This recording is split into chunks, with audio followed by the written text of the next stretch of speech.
Good evening and welcome to Central Lyon High School for another Siouxland Conference basketball doubleheader. I'm Jeff Cruz alongside Jason Engelman. I want to welcome you to the Central Lyon Broadcast Network. Mr. Engelman, thanks for joining me. Nice to be here, Jeff. Nice to have you back. As missed you in action last week with Carson Schubert was in the house, but Jeff and I are going to be manning the station this evening, so glad you're with us here. If you haven't joined us, we look forward to you joining us here in a couple minutes. Got MOC-Floyd Valley in town tonight facing the Central Lyon Lions, another good Siouxland Conference matchup between two traditionally strong basketball programs. Central Lyon coming in tonight, 6-2 overall, 6-2 in the conference, yet to play a non-conference game, as MOC-Floyd Valley very much the same, 4-3 in conference and overall 4-3. So a couple conference familiarity here, but no non-conference stats to throw at you. Jeff, what do you think tonight? What are going to be the keys to the game? For the Lions, they're going to have to control DeHaan. She's their leading scorer and I believe leading rebounder as well, 5'11" junior. Very good player for them. And, they finished well last Friday here against Okoboji, and they need to take that momentum into it. They didn't have a great third quarter, which is kind of odd for the Lions. Normally in the second half, they start out really strong. Last Friday, they did not do so. They got down by 14 or 15 before they made that comeback in the fourth quarter. They got to play with that intensity that they had in the fourth quarter all game tonight, and to try and get this win here in the Siouxland Conference. This is the last Siouxland Conference game before we go back around to the beginning of the schedule. So the Lions looking to finish strong here in the first half of the Siouxland Conference season. They will be Lions will be at home again on Friday. They have Sibley Ocheyedan, who they played in the first game of the year. And then they have their first non-district game on Saturday. We will head to West Central up in Hartford, South Dakota. So again, this would be a good challenge for our girls here, coming off a very strong competitive matchup against Okoboji last Friday night, where it went down to the wire, actually went into overtime on a big three-point shot made by freshman Addison Klosterboer. Sent it into overtime where lead kind of went back and forth, and ultimately Okoboji came out on top. But a hard-fought battle between the two top teams in the Siouxland Conference at this moment. One thing to take note, if you were paying attention to last week's game against Okoboji, Kylie Metzger went down with a knee injury late in the game. She is set to play this evening. She's got a brace on that right knee, so we'll see how mobile she is. Hopefully she can get back in stride, because she is kind of a dominating force for the Lions down low. And again, we're looking to make a mark here before the turnover on the Siouxland Conference schedule, and we'll go back around the clock with Sibley Ocheyedan, and then we'll get our first non-conference matchup. So I know Coach Grayfield would like to see us end this first half of the conference schedule on a high note here. Going 7-2 wouldn't be all that bad, Mr. Cruz. I think probably take that. I think they'll look back at that loss at Sioux Center, a team that MOC-Floyd Valley has beaten this year. They'll look back at that one, look to avenge that loss second time around, and hopefully get. I think talking this morning, I think the brackets for the girls are not going to come out until after we play Okoboji again. So hopefully we can maybe avenge that loss and get a big road win for Lions. But that's all in the distance right now, as they're going to focus on beating the Dutch here tonight and finish this first half of the season strong. Absolutely. Girls can only take it one game at a time. They don't want to look too far into the future. All the Siouxland Conference wins are awesome, especially if we can get some points and go towards our rankings. But ultimately, we're trying to get better each game and building our team and confidence all the way up to the postseason play. So we'll see if we can hit some big shots. That's one thing that I noticed has been lacking the last couple games, is a real outside threat, a consistent outside threat. Who do you think that's? Are we looking to stay on the outside? We're going to go inside. What's your game plan tonight, Mr. Cruz? I think that they're going to look to take advantage. Jasmine DeHaan's a 5'11" post player for the MOC-Floyd Valley Dutch, so that'll be tough. But with you have Farrah Lewis and Kylie Metzger in the middle, should be able to hopefully neutralize her, and she can't guard both of them. So we should have a pretty decent height advantage on whichever one she's not guarding, unless they could play a 2-3 zone or something like that to try and negate some of our inside presence. But yeah, I'd like to see a good inside-out game. Get Metzger and Lewis going inside, Hymanson and Schlumbum driving, and then you always have those outside threats with Klosterboer mainly, Addison Klosterboer, the freshman, main outside threat for the Lions. 2.5 minutes away from tip-off here. We want to make sure we thank our sponsors, Avera Health, Frontier Bank, Pizza Ranch, Premier Bank, Sanford Health, DeNoble Austin Company PC, and the Pepsi Beverage Company. We're going to take a short break here as we are getting ready for the starting lineups, and we'll be back after these words from our sponsors. You're watching Lions basketball on the Central Lyon Broadcast Network.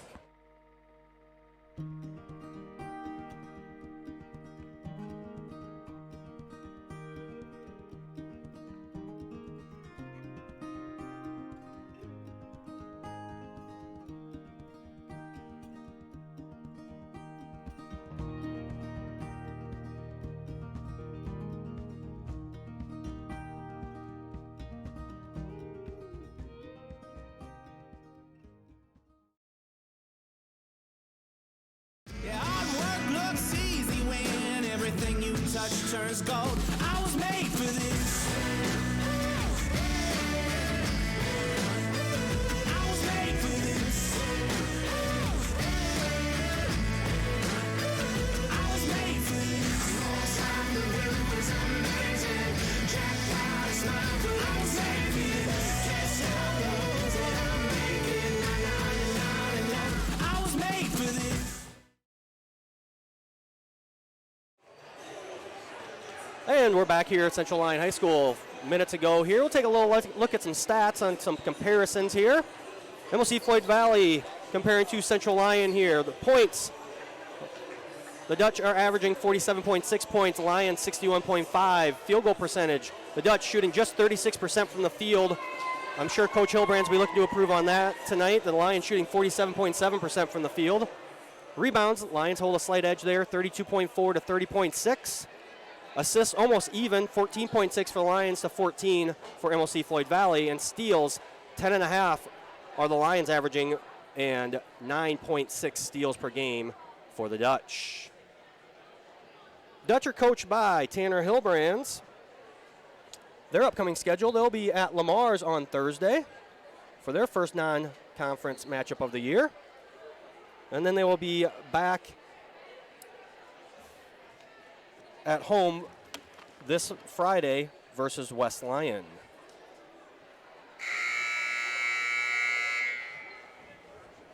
We're ready for starting lineups. We'll start with the MOC-Floyd Valley Dutch. The Dutch will go like this. Number 11, a sophomore, Claire Yaw. Senior, number 15, JC Hoekstra. Number 23, a junior, Taryn Notham. Number 31, a junior, Dakota Einerwold. And number 33, a junior, Jaslyn Dahan. For the Lions, their starting lineup looks like this. Number 4, a junior, Hayden Hymanson. Number 20, a sophomore, Reagan Van Wy. Number 22, a senior, Sutton Slumbum. Number 40, a senior, Kylie Metzger. And number 44, a senior, Farrah Lewis. So Lions going with a sophomore, junior, and 3 seniors. A little more senior dominated than the Dutch, as they go with 3 juniors and 2 seniors tonight. Or sorry. Actually, I believe that maybe number 11, Delaney Niemeyer, is starting and not Claire Yaw. That's my fault. We're ready for the national anthem, so we're going to step back, and we'll be back after the national anthem. At Avera, you're surrounded by a team focused on your mind, body, and spirit. That passion inspires our expert doctors and researchers to uncover more progressive treatments and technology, prescribing more effective medications, analyzing your DNA to pinpoint the best treatment for you. No matter what the future holds, our passion for progress will never fade.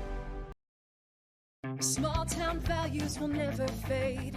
Always finding a familiar face, a long lost friend with a helpful hand, picking right up where you left off again. It's your hometown bank in your own backyard, with people that you trust. It's the way you like to live. It's the way you like to bank. Premier Bank, member FDIC. It's here. And here. There too. This way and that. Across the street and around the world. It's healthcare reinvented, and it lives in all of these places because we believe it should. That her and him and them all deserve healthcare that lives where they do. Sanford Health. Health lives here. Feel the wonder, celebrate the joy, and believe in the true spirit of Christmas. Hi, this is Sarah. And Andrew, on behalf of DeNoble, Austin and Company CPAs. May the magic of this special season fill your hearts with joy and empower you to touch all those around you with goodwill. Our prayer is that you will experience God's peace this Christmas season and throughout the new year. Merry Christmas from DeNoble Austin Company PC, certified public accountants in Rock Rapids and Laverne.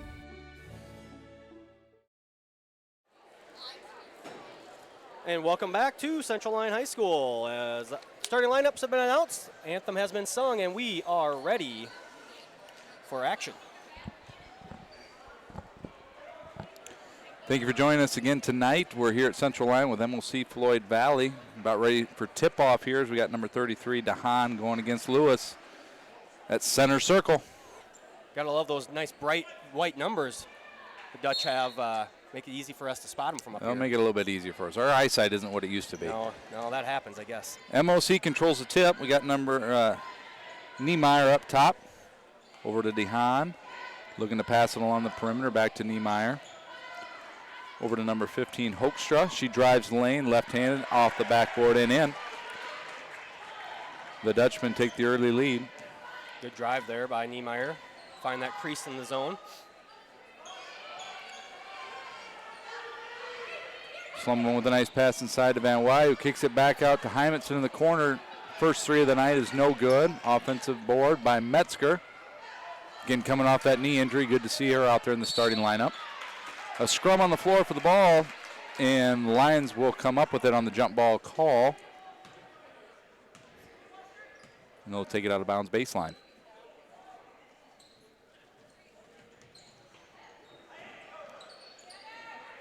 Inbound to Hymanson, who finds Slumbum down on the block. Sutton playing a little bit more on the block these days. Yeah, she does a good job when she gets the ball down there usually. That time she turned her back and they dug it out on her. Good help there by Slumbum on DeHaan. Force a tough shot. Slumbum will bring it up the court. Over to Hymanson, who thinks about the three, decides not to. Over to Van Wy, cross court. A lot of standing around here early on for the Lions. Not a lot of movement. No. Looks like the Dutchmen are going to try to tempt some of our Lions shooters to take a few outside shots this evening as they're sagging way back into the lane. And we do just that. Hayden Hymanson connects on a three-pointer. That's big. Hymanson just shooting 19% from the three-point line this year, so that'll be big for the Lions if she can knock a few of those down. If you heard our pregame discussion, Lions have been kind of struggling from the outside, so it's good to see one of those go down early. Boosts their confidence. Offensive rebound there by number 23, Notham. Three-point shot is no good. Offensive rebound by number 31, Einerwold, and she scores two. Two offensive rebounds there on that set for the Dutch. That's not something the Lions want to continue having tonight if they want to have success.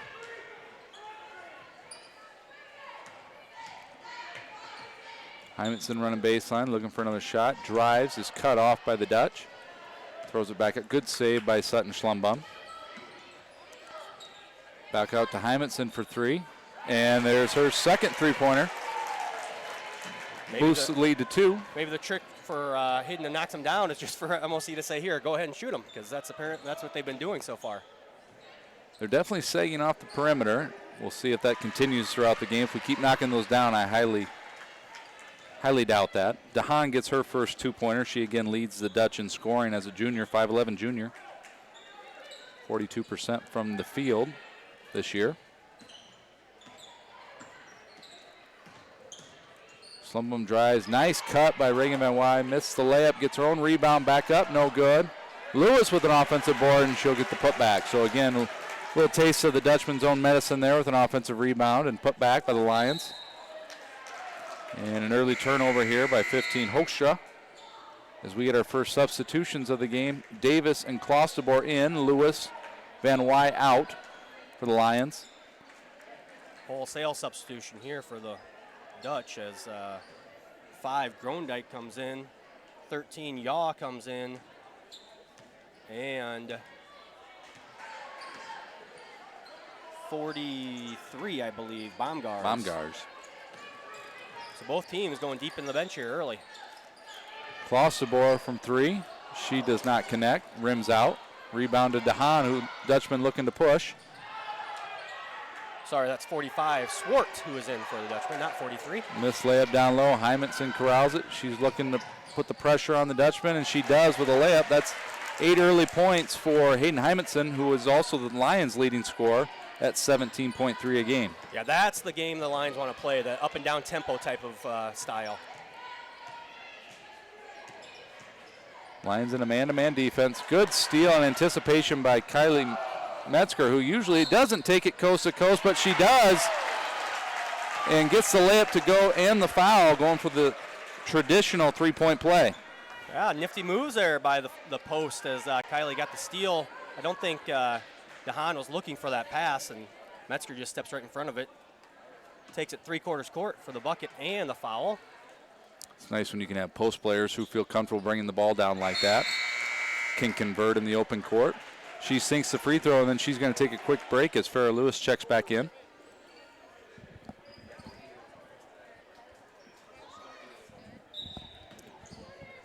Good crowd again here to start this game this evening at Central Lyon.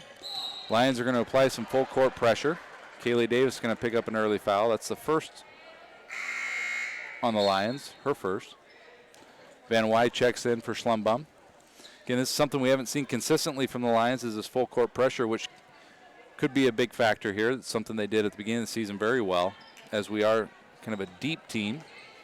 Yeah, I think they'll MOC gone 8 deep already. I think the Lions will try and pressure when they, especially when they bring in the reserves off the bench.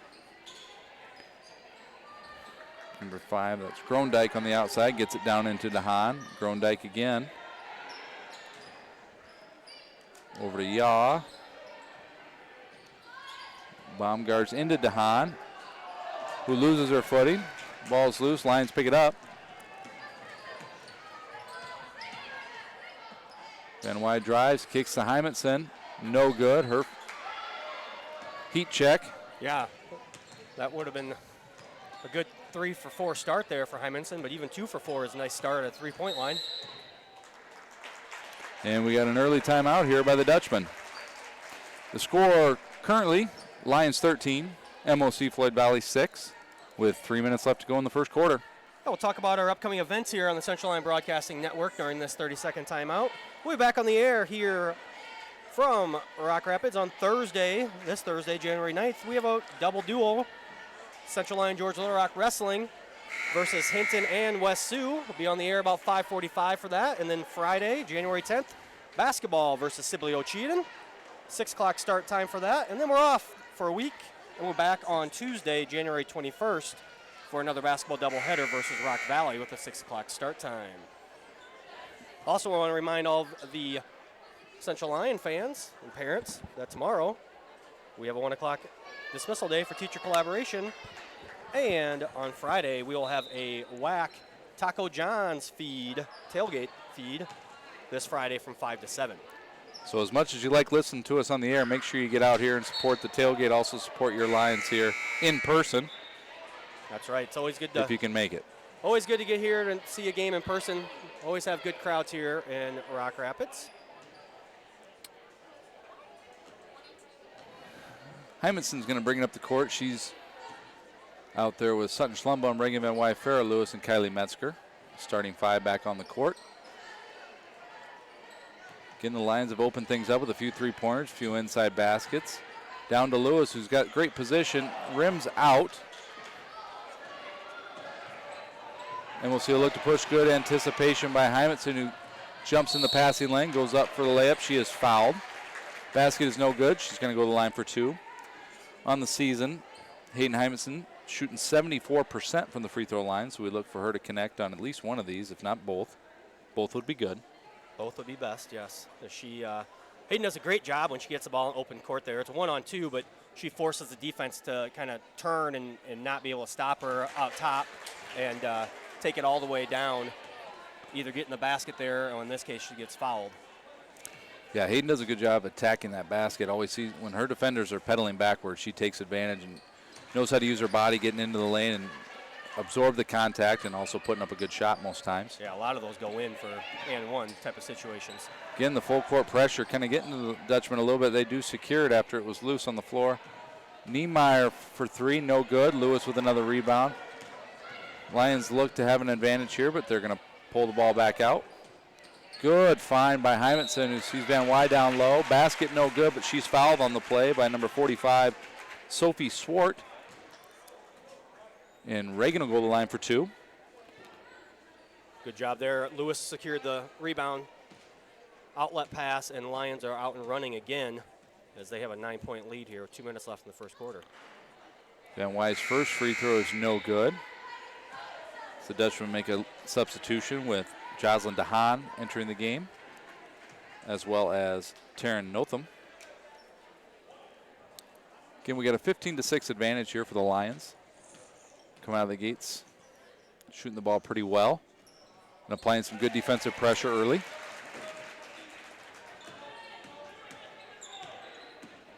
Niemeyer will bring it up the court.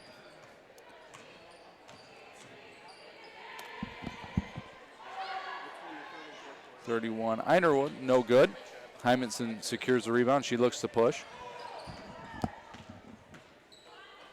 Good drill at the top of the key. Gets a nice little touch shot there in the lane, and that's another 2 points for Hymanson, who I think is up to about 10. Yeah, we have her for 12. Maybe 12. Yes. 12 of the 18 here tonight. Great start for Hayden Hymanson. You can see the Dutch are really trying to get it down to DeHaan, who's basically covered by 3 different Lions down low. There she gets the offensive rebound, no good, gets her own rebound, and goes back up with it, and that one will go in. Again, Yeah. Jocelyn DeHaan, the leading scorer for the Dutchman. I don't know if that was a pass or a missed shot there on that little runner in the lane.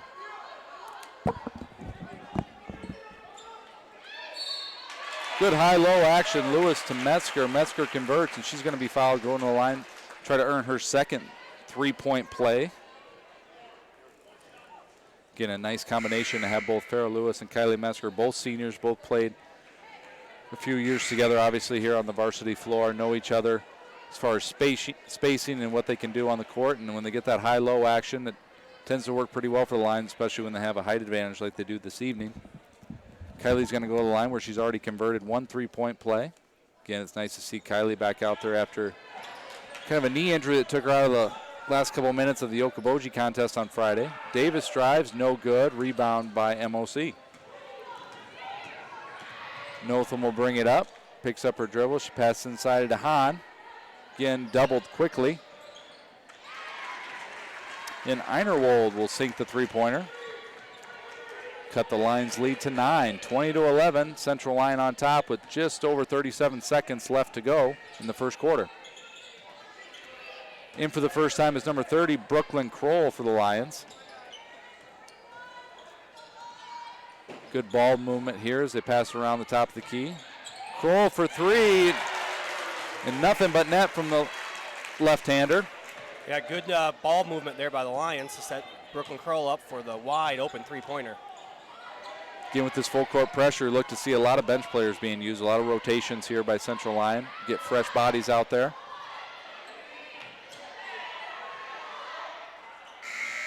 Einerwold from the elbow, no good, and that'll end the first quarter as the Lions lead the Dutchman 23-11 here in Rock Rapids. We'll take a short break during this quarter. You're watching Lions basketball on the Central Lyon Broadcast Network.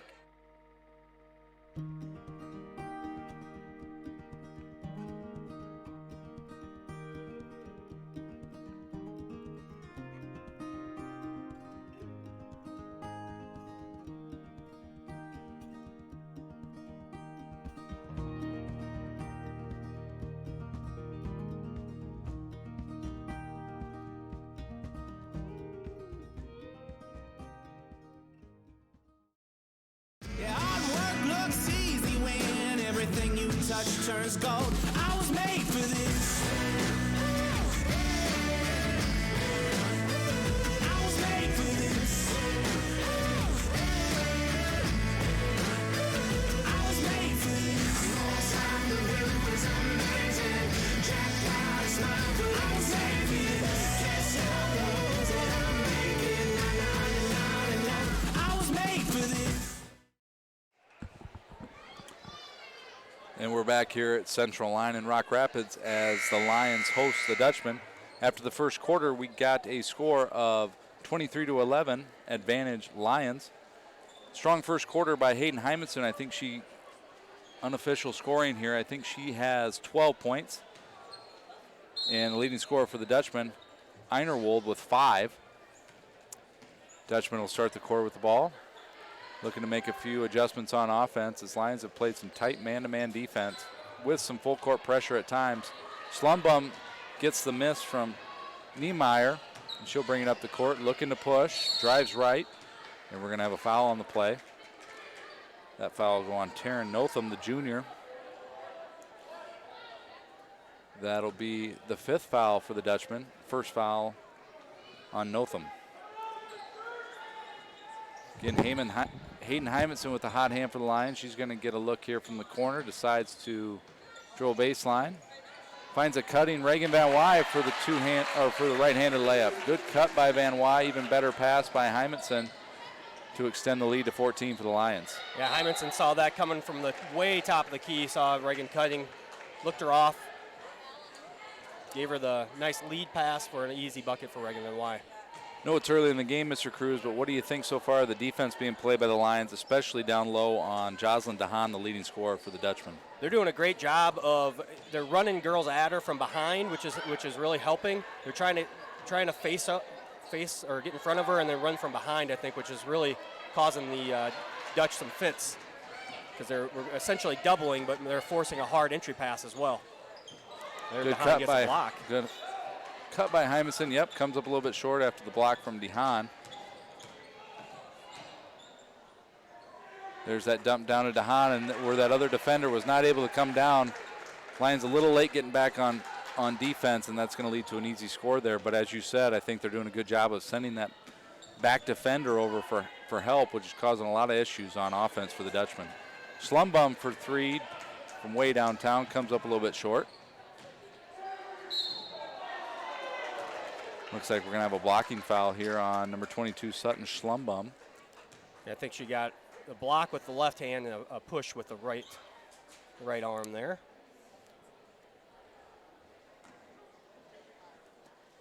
To the line for 2 is Jocelyn DeHaan, shooting 58% from the line this year. DeHaan averaging 14 points a game and 10.1 rebounds a game. We have her at 6 points and 1 rebound so far in this game. Want to make sure we thank our stat keepers. I believe we have Morgan Meyer, McKenna Metzger,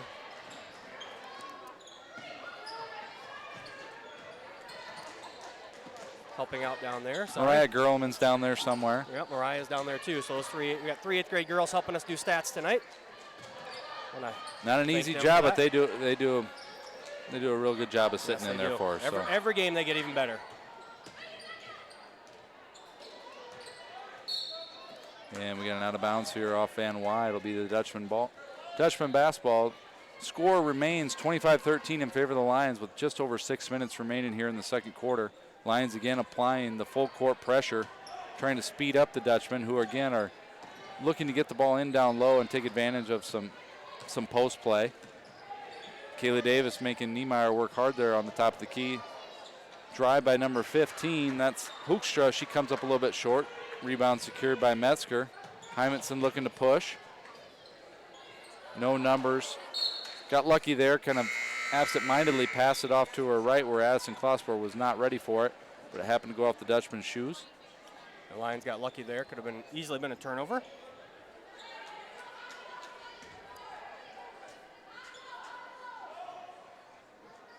Klossberg from the corner. Nope. Elects not to shoot that one. Gets it down low to Metzger, who finds Schlumbum on the opposite block. Layup is no good.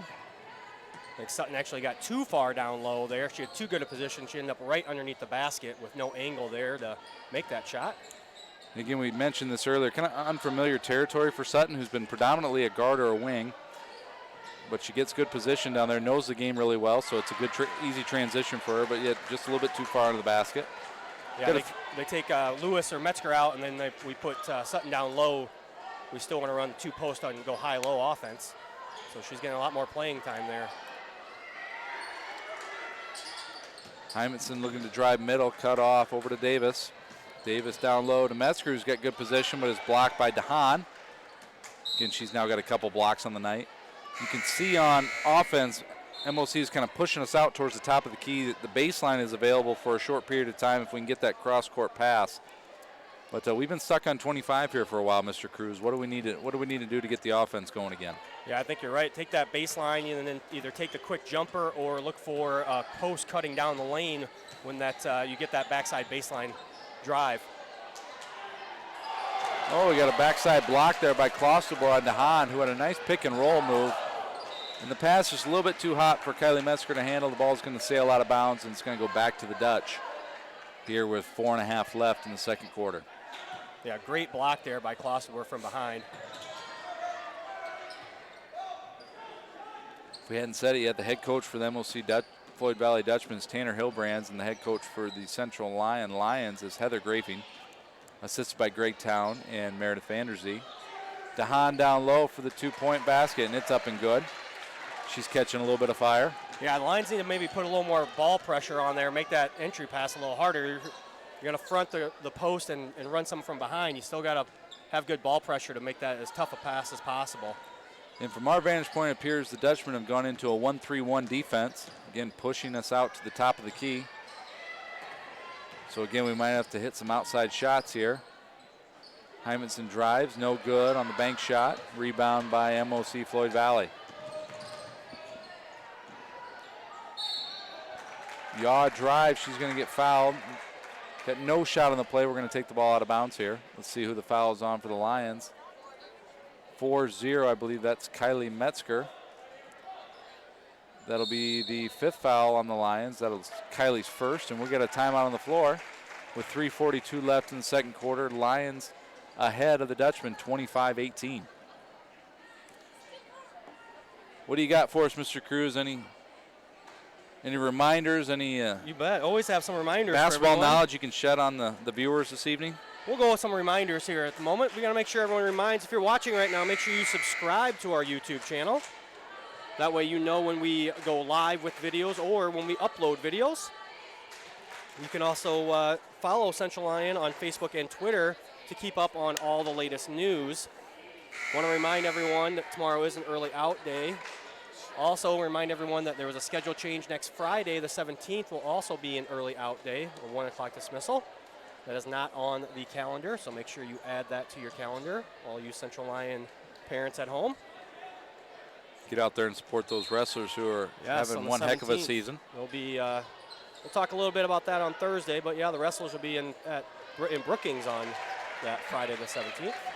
DeHaan gets the easy layup off the inbound pass. Again, the lead has been trimmed down to 5 now. Central Lyon again has been on 25 here for a couple possessions, looking to get off and their skid. And again, the Dutchmen keep changing up their defense, which is causing some problems for the Central Lyon offense, which is leading to some easy baskets, as you just see here. Number 23, Notham goes in for the right-handed layup. It was a 12-point lead, I do believe, now down to just 3 for the Lions. Good look down low to Lewis, who gets good position, basket up and good. So again, gonna have to move the ball a little bit, gonna have to make some cross-court passes, take advantage of some gaps like we just did there. Yeah, they did a good job there. Lewis got that ball almost traveled, but she kept that right pivot foot and backed up and got a good angle to make that easy layup. Kaylee Davis with some tenacious defense up top. She gets the steal, go in for the right-handed layup. That's up and good. Kind of something the Lions need to do on a nightly basis is generate a little bit of offense from their defense. Yeah, that's the Lions at their best, is when they play tough defense and it leads to runouts or fast break opportunities. So good job there by Davis to get that bucket. Kind of got a 2-3 zone action. I think we got some feet shuffling there in the lane. And it is going to be a turnover on the Dutchman as we got a substitute. Reagan Van Wy will replace Kaylee Davis. And also for the Dutchman, I didn't catch that one, Mr. Cruz. Hoekstra in for Notham for MOC-Floyd Valley. That sounds about right.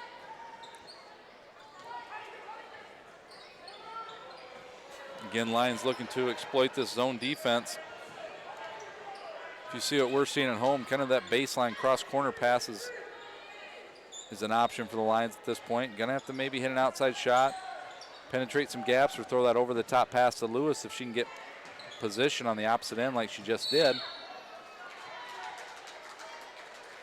We got a travel on the play. Turnover for the Lions with 1:45 left. 29-22 in favor of Central Lyon. Much better ball movement there on that set for the Lions. Hopefully they can continue that here for the last 90 seconds here of the second quarter. Although both teams are playing pretty good defense, zone defense, matter of fact, only 4 and 5 fouls apiece. So no one in foul trouble at the moment. Number 15, Hoekstra, makes a good play on Hymanson as she looks to drive on the fast break, pokes it away, and Lions will retain possession out of bounds, but would have liked to get 2 points there.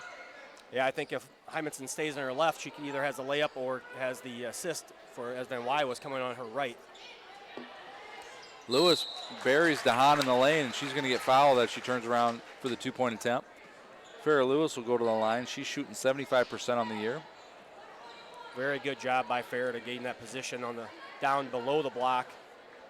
Good entry pass and just turns around, and DeHaan has nothing to do but either let her have it or commit the foul. That'll be the first on Jocelyn DeHaan. She's going to take a seat. 16 foul for the Dutchman as number 31, Dakota Einerwold Jr. will step into the lineup. Lewis makes the first but misses the second. Looks like we got a lane violation on the Dutchman. She'll get to reshoot this one.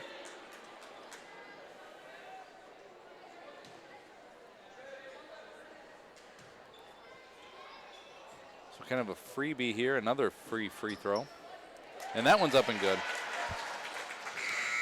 Lewis makes them pay there for giving her another shot at that back end of the 1-and-1. Brooklyn Kroll will check back in. As the Dutchmen throw a deep pass down the court. 2-point shot is up and good for Grondike. Lions didn't do a very good job there recognizing their press break. Let them have a free entry pass and just basically ran all the way down and shot the layup.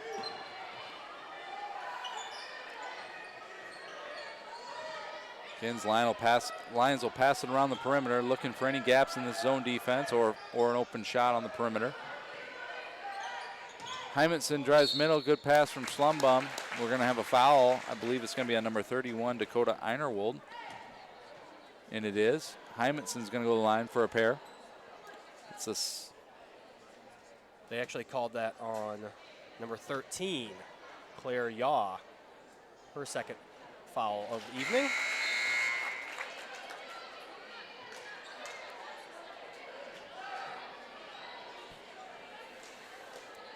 Got a few substitutions here.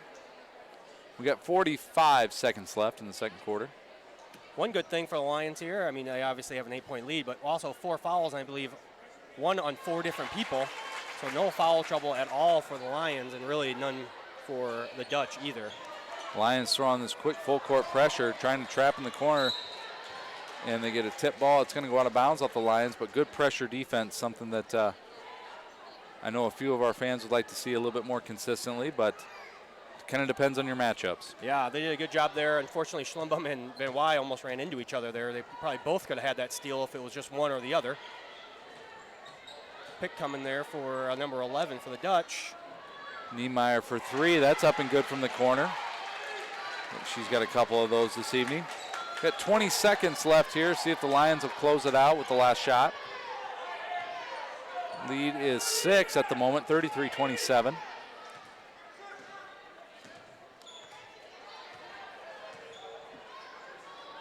Ball, good backdoor cut by Van Wy, just tipped. Deep three-pointer from Hayden Hymanson, no good. Farrah Lewis, the rebound, no good. And so after multiple opportunities to get a basket here before the end of the half, the Lions do not score, but they'll go into the locker rooms ahead of the MOC-Floyd Valley Dutchmen, 33-27.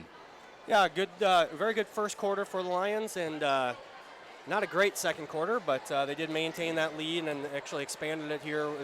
The Dutch had it down to 3, so they'll go in with a 6-point lead. Obviously, any lead is okay for halftime, but I think the Lions we're probably going to think they should be up by double digits or so, as they were outscored 16-10 in that second quarter. Once again, I want to make sure we thank our sponsors, Avera Health, Frontier Bank, Pizza Ranch, Premier Bank, Sanford Health, DeNoble, Austin and Company PC, and the Pepsi Beverage Company. I want to remind everyone we'll be back on the air Thursday, January 9th. We'll have a double duel for wrestling, Hinton and West Sioux. Start time of 5:45 for that broadcast. Then Friday, the next night, we will be on at 6 o'clock for a doubleheader of basketball versus Sibley Old Cheaton. And then Tuesday, January 21st, we'll have another basketball doubleheader versus Rock Valley with a 6 o'clock start time. We're going to take a short break here, as looks like we've got some elementary girls out there with some halftime entertainment. We'll be back after some messages for our sponsors. You're watching Central Lyon basketball on the Central Lyon Broadcast Network. At Avera, you're surrounded by a team focused on your mind, body, and spirit. That passion inspires our expert doctors and researchers to uncover more progressive treatments and technology, prescribing more effective medications, analyzing your DNA to pinpoint the best treatment for you. No matter what the future holds, our passion for progress will never fade.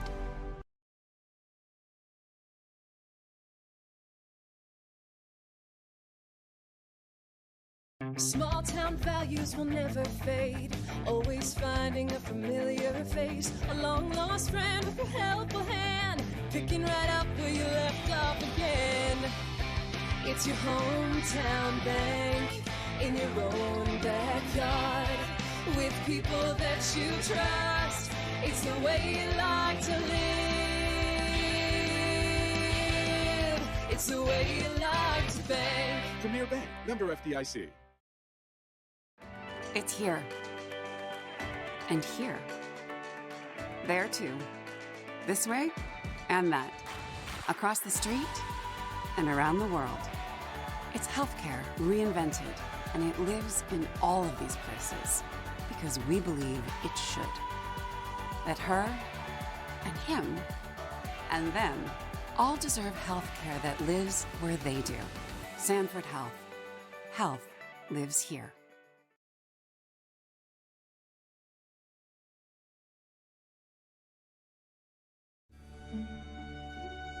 Feel the wonder, celebrate the joy, and believe in the true spirit of Christmas. Hi, this is Sarah. And Andrew, on behalf of DeNoble, Austin and Company CPAs, may the magic of this special season fill your hearts with joy and empower you to touch all those around you with goodwill. Our prayer is that you will experience God's peace this Christmas season and throughout the new year. Merry Christmas from DeNoble Austin Company PC, certified public accountants in Rock Rapids and Laverne.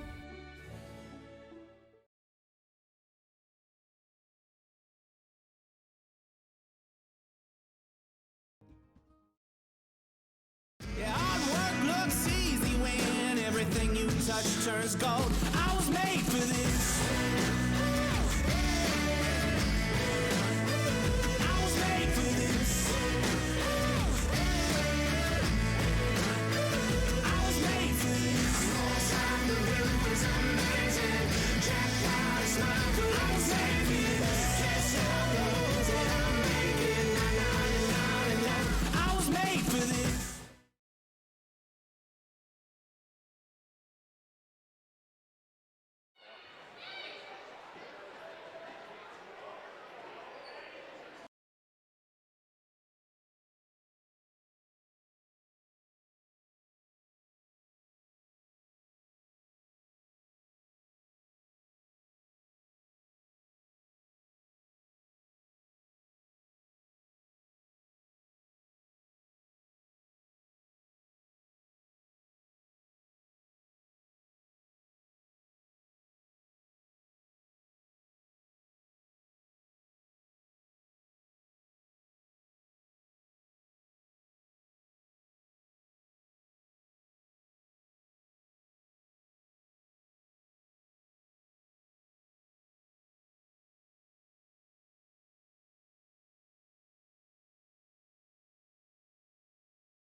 And we're back here at Central Lyon High School.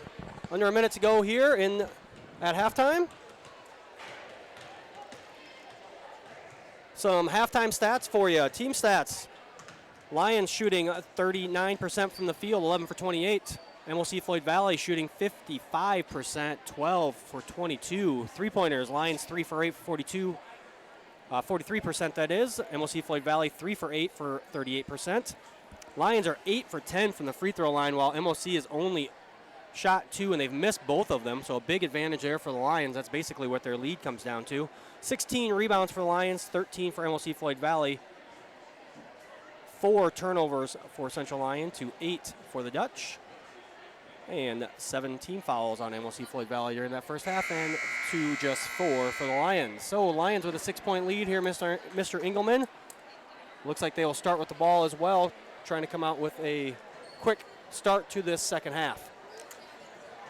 Yeah, we don't want to do what we did the other night against Okoboji. Came out a little bit slow the second half. We definitely want to put, hopefully we got some plays drawn up here to start the second half of this ball game, because as many of us know, have played the sport or either coached the sport or even just watched a lot of the sport, this is a key couple minutes here coming out of the break. Kind of see what adjustments you made in the locker room and can carry on to the basketball court.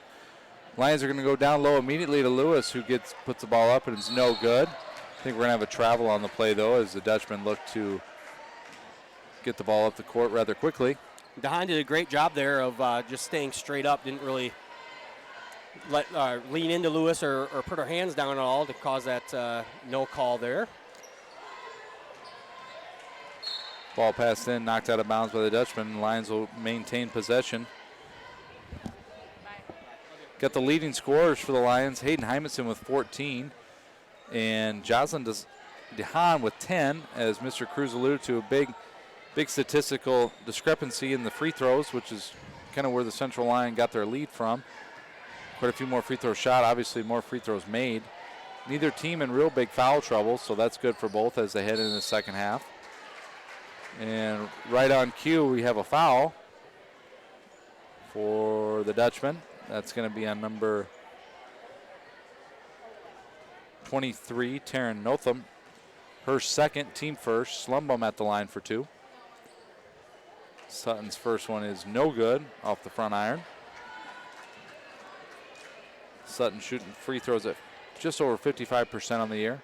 Second one is up and good. Lions again applying a little bit of full court pressure here, just putting a little pressure on the ball handler as Niemeyer brings it up the court.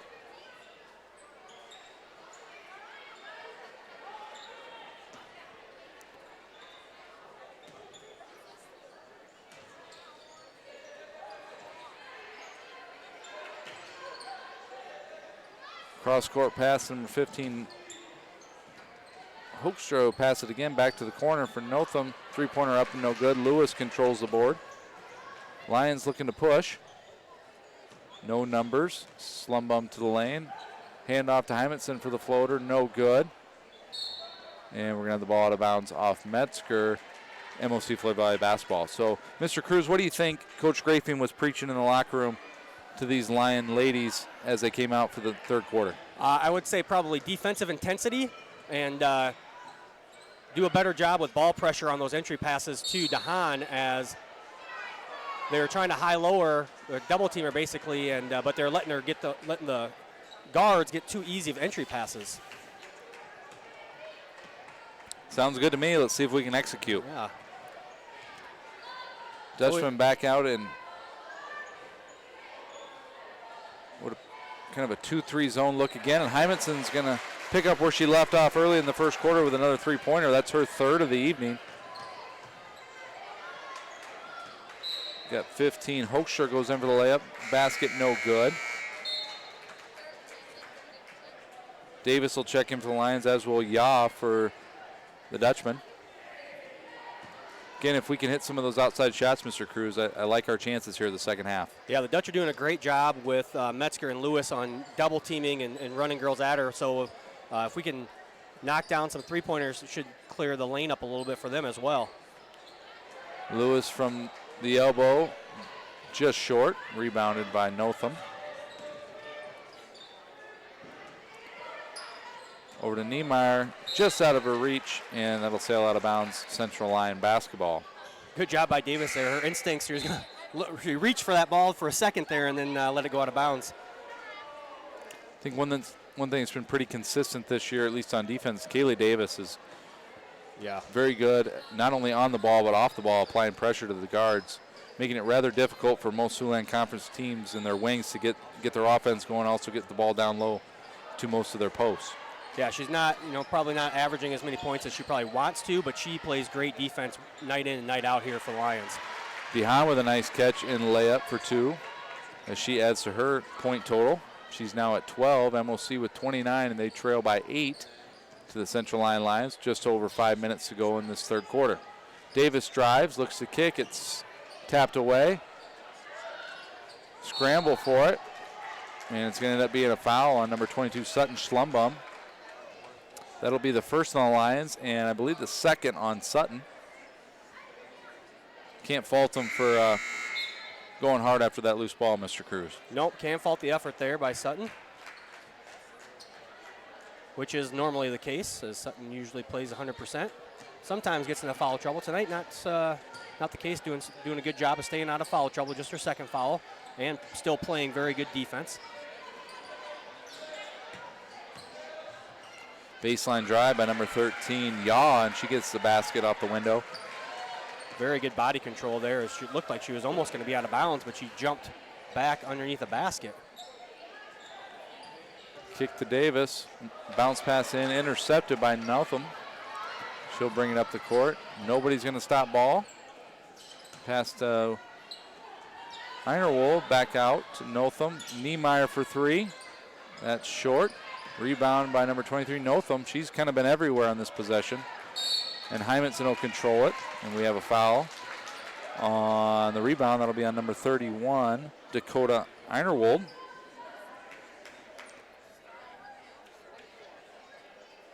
Again, for those of you listening at home, don't be afraid to send us a text. Let us know that you're out there. Wouldn't mind highlighting a few of our viewers this evening. Yeah, Riley Van Wy, if you're watching, notice I made it so you can see the scoreboard when you're watching on your phone. Talked to me about that last Friday. Made that quick little change, little suggestion. We're not above and that's what we do up here. We make adjustments on the fly. As Addison Klosterboer connects from deep, her first three-pointer of the game, her first points of the game, I believe. Extending the Lion lead to 9, 40-31. 3:55 remains here in the third quarter.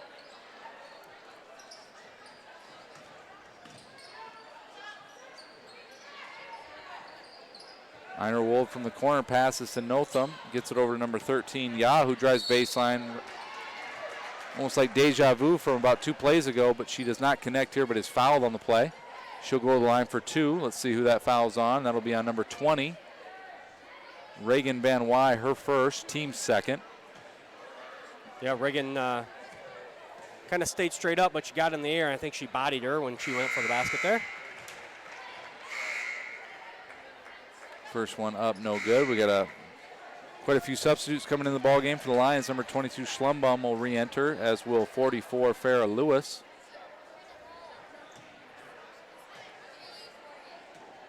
Number 5 now in, Grondike for the MOC-Floyd Valley Dutchman. Second one, both those free throws up and good. 40-33, 3.5 left in the third quarter. Klosterboer looking, finds Hymanson in the lane. Nothing going. Getting a good cut by Schlumbum, who is fouled on the play by number 23, Taryn Notham. Seems like I've called that name a lot. She's been around the basketball quite a bit this evening. It is the third quarter. I know it says second, but it actually says second here in the gym as well. We get our feed directly from the scoreboard, so whatever they have is what you have at home. Can't blame that one on us. No, we're going to try and get that changed. Bogard down there, he did take a night off last Friday, so, long break plus a night off, so got to get back into the hang of it. Ron's a true professional down there, so I know he'll make the adjustment. Yeah, it's not as easy as people think. I did it for just junior high games, and you really got to pay attention.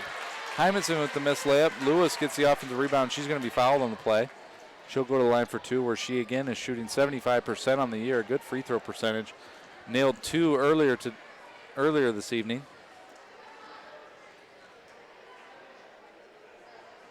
First one is up and good.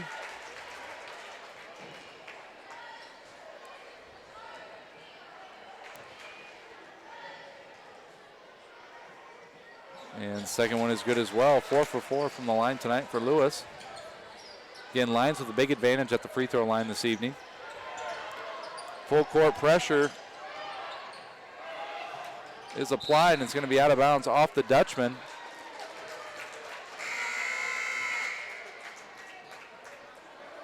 Kind of a good sneak attack there by the Lions, who every once in a while throw that full court pressure. They caught the MOC-Floyd Valley girls off guard there a little bit. Yeah, sometimes you're not ready for it. It can cause you fits because you're just expecting to turn and go, and all of a sudden, there's a girl in your face or in the, guarding the girl you're trying to get the ball to.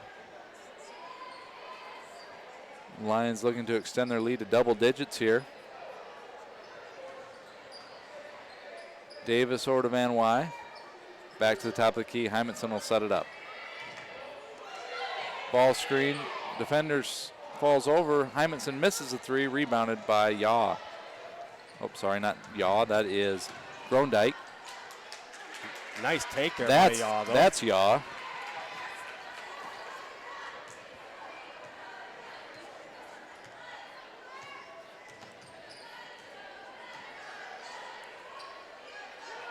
Lewis down low. Pass over to Slumbum. And she's fouled play. She'll get 2 shots from the line. Again, a good look from Lewis to Slumbum. Slumbum playing a little bit more on the block, as we alluded to earlier in the game. Kind of a versatile lady Lion out there, able to play many positions, which is impactful for us. Yeah, always good when you can go from point guard to post player. Makes the offense run a lot more versatile, at least. Lewis did a great job there finding her as well down low, and that kind of that high-low look they've been going to these last few games. Second one is no good.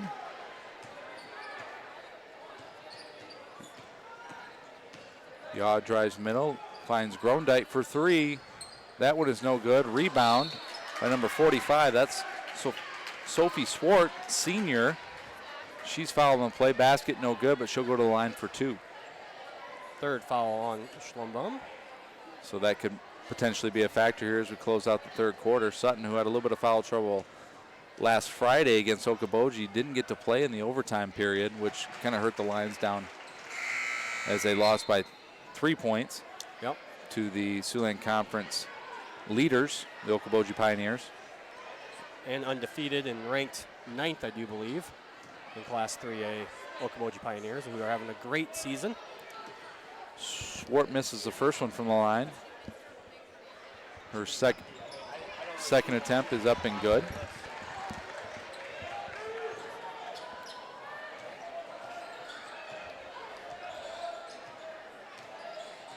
Just a 5-point lead again here.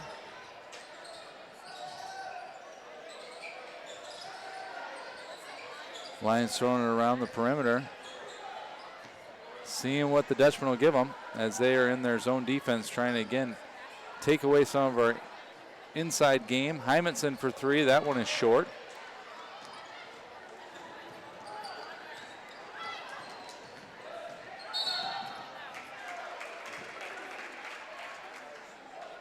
And then potentially out of frustration gets a foul on the play as Hayden Hymanson misses that 3-pointer and comes down. And yeah, trying to play tough defense. A little bit too much, a little too aggressive. Better be careful, might get another one. Yeah, a little body there instead of moving her feet, but bodying them up as well. Niemeyer for 3. She's hit a couple, and then she hits another. And all of a sudden, we got a 2-point ball game. Yeah, Lions looked like they're in control halfway through this third quarter. Give it to the Lady Dutches. They are fighting to get back in this game, and they get a stop here. They'll have a chance to tie or take the lead at the end of this third quarter. Again, one thing this defense has done to the Lions is just kind of made us rather methodical. We're just kind of throwing it around the perimeter, just settling for some long-range shots. Good thing there is we got it into Lewis, who found some open space and was able to convert to 2. That three-pointer is up and good by Kieran. I'm not even going to try that first name. Grondike. That one's up and good. Lead cut to 1, 44-43. We have 16 seconds left before we close out the third quarter. Van Wy drives right. She's cut off by the Dutchman. Over to Metzger, who drives left. Off the glass, no good, but she's going to head to the free throw line for a pair. Holy cow, I got the whole Bohr family contacting me. They're all watching at home. We got nice. Matt and Dawn and Ashley. So thank you to those folks for watching at home. Also, Zed Hymanson, who's got a sister playing this night, is probably sitting somewhere with Ashley watching this game. Probably over there, yep.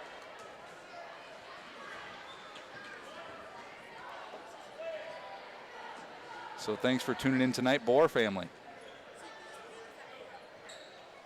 Metzger's second free throw is up and good. We have 7 seconds left. And it looks like we're going to have a foul before the ball is even thrown in. Yeah, I think Klosterboer there got Yaw stopped and Addison just ran into her, and Klosterboer gets called for her first foul, but just the 5th foul of the game on the girls. Nice steal by Metzger. Gets the easy bucket and extends the Lion lead back to 4. Gets just about had herself another one. Lions great Thankfully for the defense Dutchman, there. Lions ran out of time. Clock ran out. So 47-43 at the end of the third quarter. We'll be back after these messages. You're watching Central Lyon basketball on the Central Lyon Broadcast Network. Feel the wonder, celebrate the joy, and believe in the true spirit of Christmas. Hi, this is Sarah. And Andrew, on behalf of DeNoble, Austin and Company CPAs, may the magic of this special season fill your hearts with joy and empower you to touch all those around you with goodwill. Our prayer is that you will experience God's peace this Christmas season and throughout the new year. Merry Christmas from DeNoble Austin Company PC, certified public accountants in Rock Rapids and Laverne.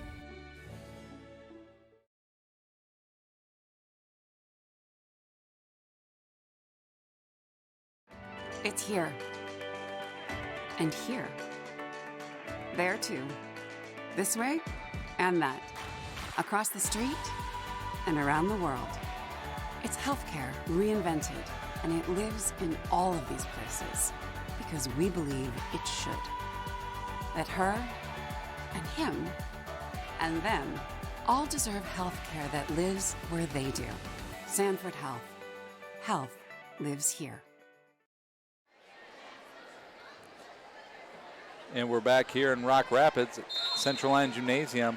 Going into the fourth quarter, Central Lyon Lions ahead of the MOC-Floyd Valley Dutchman, 47-43. That quarter got a little close, Mr. Cruz. Yeah, the MOC-Floyd Valley actually improved their field goal percentage. They were shooting, I think, 44% at halftime. They're now shooting 50%, as they are 17 for 34 from the field, which has got them back into this game. And Lions need to try and get that down this fourth quarter. That's not going to help as Einerwald. Yeah, nice turnaround layup there with the left hand for Einerwald. But this shouldn't come as a surprise to anyone. The Siouxland Conference is just night in, night out, battle after battle. You really got to want it to come away with the victory, and we'll see if the Lions want this one. They're going to have to buckle down on defense, also get their offense rolling once, which has been a very tough defensive zone defense for the Dutchmen, who are now back into a man-to-man. Yeah, the Lions need to get a little crisper, I think, with their passes in this zone. They kind of lob a lot of things, which they're getting to the open people, but it's just not fast enough. The defense has time to recover.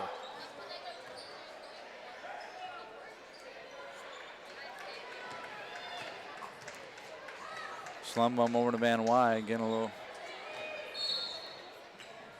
And we got a travel on the play. So a turnover by the Lions, who just now hold a lead of 2 after being up by 12 at a few different points during the game. Dutchman making a good rally here as Jocelyn DeHaan, their leading scorer, looking to check back in.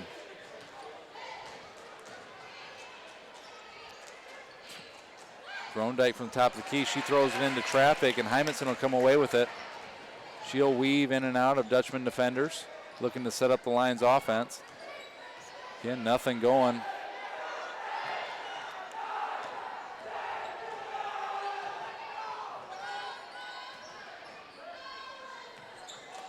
Hymanson at the top of the key. Drives left, going up for the shot. No good, but she's fouled on the play by number 15. I believe that's Jace Hoekstra. Hayden will go to the line. She's cooled off a little bit from her first half. She came out of halftime leading scorer 14, now has 19. Looking to push that number up to 21 here after these 2 free throws. Yeah, again, a lot of standing, or the Lions, they're not always standing. They run kind of a cutting offense there, but too often we're getting 2 girls cutting to the exact same position or almost the exact same position, which is not ideal versus this zone defense that is. Even you and I could guard 2 people in one spot, I think. Yeah, even out of shape old guys can do that, I guess. Well, who would they be? You're not referring to us. No, definitely not. Definitely okay.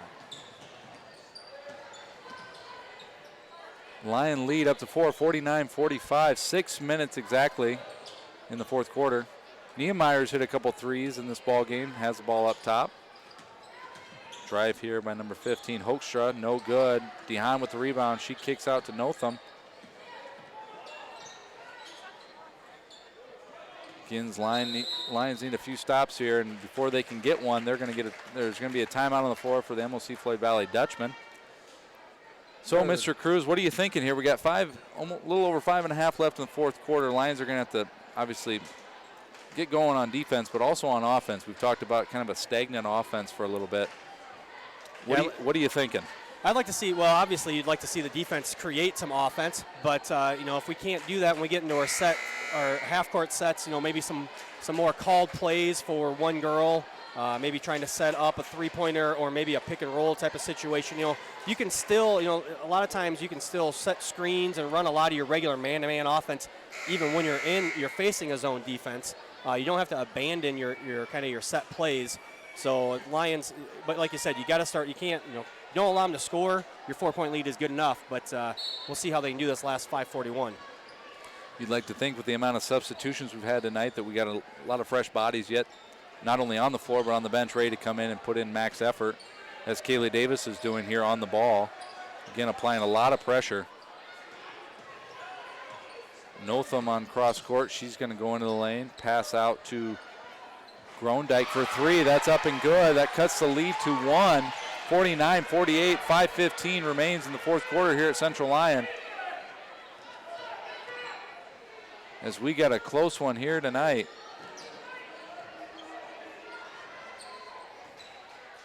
Hymanson over to Davis. Again, you can see we're trying to get Lewis and Metzger open down low for that high-low action, but just not happening with the zone defense. Davis for 3, no good. Long rebound by Notham.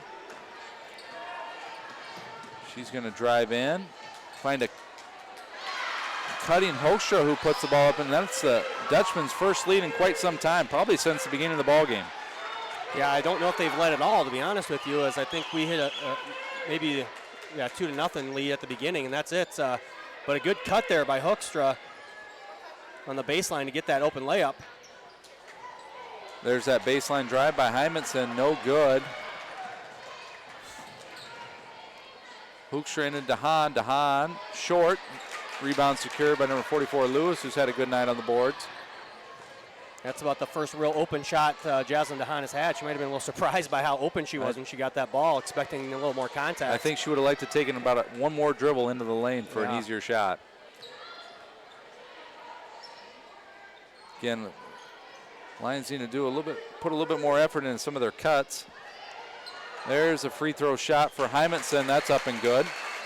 Way to find space there by number 4, Hayden Hymanson. Yeah, she got. And there's Kaylee Davis again applying the full court pressure. She gets the steal. She's going to go in for the layup and good. Again, surprised them with the defense. Nobody came to take the ball out of bounds for MOC. And then we got a lapse in defense here as the Dutchmen come down and get an easy basket by number 15, Hoekstra. A good Euro step there by 15. Don't see that too often in the girls' game, but JC Hoekstra did a very good job with it there. So we got a tight one here in Rock Rapids. Fourth quarter, 3:18 left. Central Lyon Lions have gotten the lead back. They're up 53-52. just a couple of things to think about here. Dutchmen have 18 fouls, so the next foul they give us will give a 1-on-1 from the free throw line. Lions only with 5, so a few fouls to give before they send anyone to the line. Again, a huge disparity at the free throw line. The Lions have shot 20 free throws to the Dutchmen 6. A couple other stats to throw at you. Rebounds are pretty much even, 24-25 as we head into 3 minutes left. Turnovers, MOC with a few more than the Lions, 12-8. And then team fouls, 15-9, so doesn't really have an impact until here. We get 5 and 8 in the fourth quarter. Yeah, in this MOC-Floyd Valley, this run they've had here, DeHaan really, I think she scored 2 points so far this whole second half, so it's really been the other kind of supporting cast. Niemeyer, 3 for 6 from 3-point. Grondijk 2 for 2 from 3-point. Grondijk's had both of them here in the second half, and I believe at least 2 of Niemeyer's have come in the second half.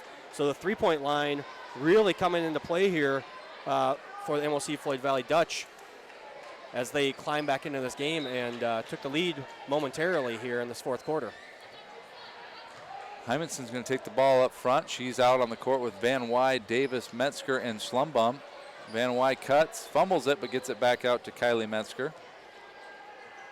Again, with no shot clock in high school, really the Lions could just take the air out of this ball like they're doing now and wait around for a really good shot. Yeah, you don't want to just waste time just to waste time. You want to waste time while you're running your offense and take a good shot because one bad pass here and MOC could be taking the lead. And there's that good shot they're looking for as Metzger comes across the lane, gets a nice dump down pass from Davis for 2. Yeah, exactly. They ran their offense, reversed it all the way around, and got Kylie Metzger wide open on the block. So we get a 3-point lead here for the Lions, 55-52. Pass in to Jocelyn DeHaan, who secures it and goes up for 2. 55-54. Lions did a good job of running a girl behind her there. I'd like to see him maybe try and dig that ball out instead of just going straight up as she brought the ball down to her waist. Again, MOC will play back in their 2-3 zone defense, trying to force the Lions to make a bad pass, which they do. That ball is secured by 15 Hoekstra, who's then fouled by number 24, Kaylee Davis. That's only the 6th team foul for the Lions, so we're not quite in the bonus. But the Lions will have to be careful because next foul is going to lead to a free throw opportunity. Yeah, another tight one here as we've had a few of them in this gym this year. Last Friday, overtime in the girls' game. Boys' game came down in the last few seconds. Niemeyer from long distance, no good. We got a few bodies hitting the floor. Notham gets the rebound over to number 5, Grondijk, who hits the challenge three-pointer to put the Dutch up 2. Grondijk shooting 37.9% from the three-point line on the year is now 3 for 3. Oh boy, for the Dutch. That's 100%. Obviously a little improvement. Another pass. Errant pass secured by Grondijk. Niemeyer's going to bring it up again. Now Lions on the defensive end. We got a timeout here by the Dutch. Full timeout by Coach Hilbrands. We'll take a timeout with them. You're watching Lions basketball on the Central Line Broadcast Network. Small town values will never fade. Always finding a familiar face. A long lost friend with a helpful hand. Picking right up where you left off again. It's your hometown bank in your own backyard. With people that you trust. It's the way you like to live. It's the way you like to bank. Premier Bank, member FDIC. At Avera, you're surrounded by a team focused on your mind, body, and spirit. That passion inspires our expert doctors and researchers to uncover more progressive treatments and technology, prescribing more effective medications, analyzing your DNA to pinpoint the best treatment for you. No matter what the future holds, our passion for progress will never fade. And we're back here at Central Line High School. A minute 20 remaining. And we'll see Floyd Valley will inbounds from the side here with a 2-point lead.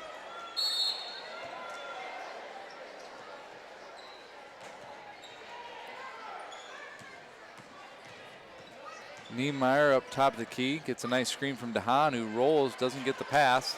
Notham's going to drive. Again, Dutchmen are going to make sure they get the best shot possible here as they lead by 2. Niemeyer doing a good dribbling display out front, keeping it away from Davis. Yeah, MOC obviously just trying to waste some time here. The Lions are going to have to foul. I don't think they're looking to shoot. I think they're looking to get fouled as they just did there, and that's going to send Grondike, who's hit a couple big threes here the second half, to the line. She is just a 50% free throw shooter on the season. No, we don't know if that's 1 for 2 or 2 for 4 or something like that, as we just have the percentages in front of us. The junior obviously having a good night tonight, 11 points. That first one is up, and that's good, nothing but net. That extends the lead for the Dutchman to 3, 51 seconds remaining.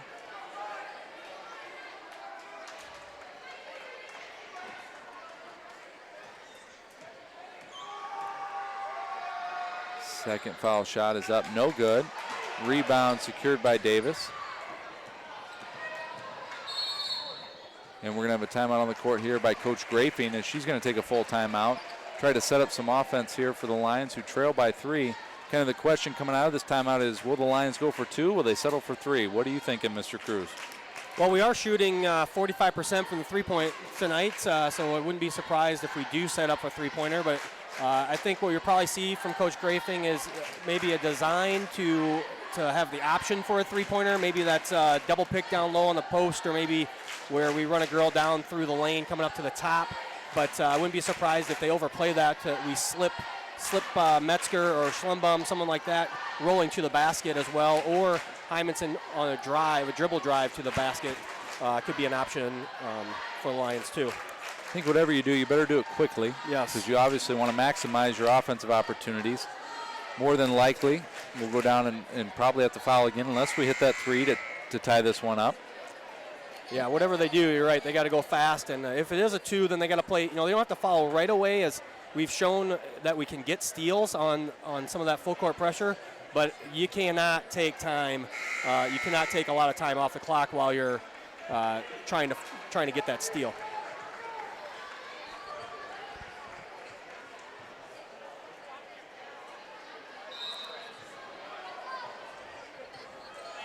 The pass into Metzger, looking for, I think that backdoor layup was not there. Schlumbum's going to drive, kick. Van Wy secures the pass. Nothing going. Hymanson's going to try to take it herself. She's blocked, and that ball's going to sail out of bounds. 33 seconds remaining here. Yeah, that's the same thing we ran last Friday against Okoboji for the open layup. So good scouting there by MOC-Floyd Valley. Pass down low. Again, it's going to bounce off the Dutchman, out of bounds to the Lions. 6 seconds run off the clock there. We're down to 27. Yeah, now you're getting close where you almost have to do a 3. Of course, we'll take a layup and a foul.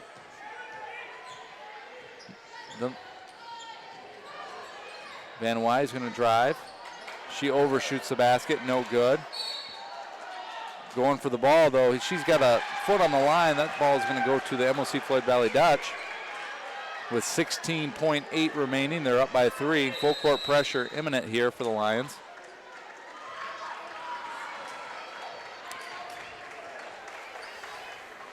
Looks like Coach Hilbrands is going to take a full timeout. 16.8 seconds left. We'll take a break with them. You're watching Lions basketball on the Central Line Broadcast Network. Yeah, hard work looks easy when everything you touch turns gold. I was made for this. I was made for this. I was made for this. Last time the room was amazing. Check out a smile, but I was made for this. Kiss your rose and I'm making I was made for this.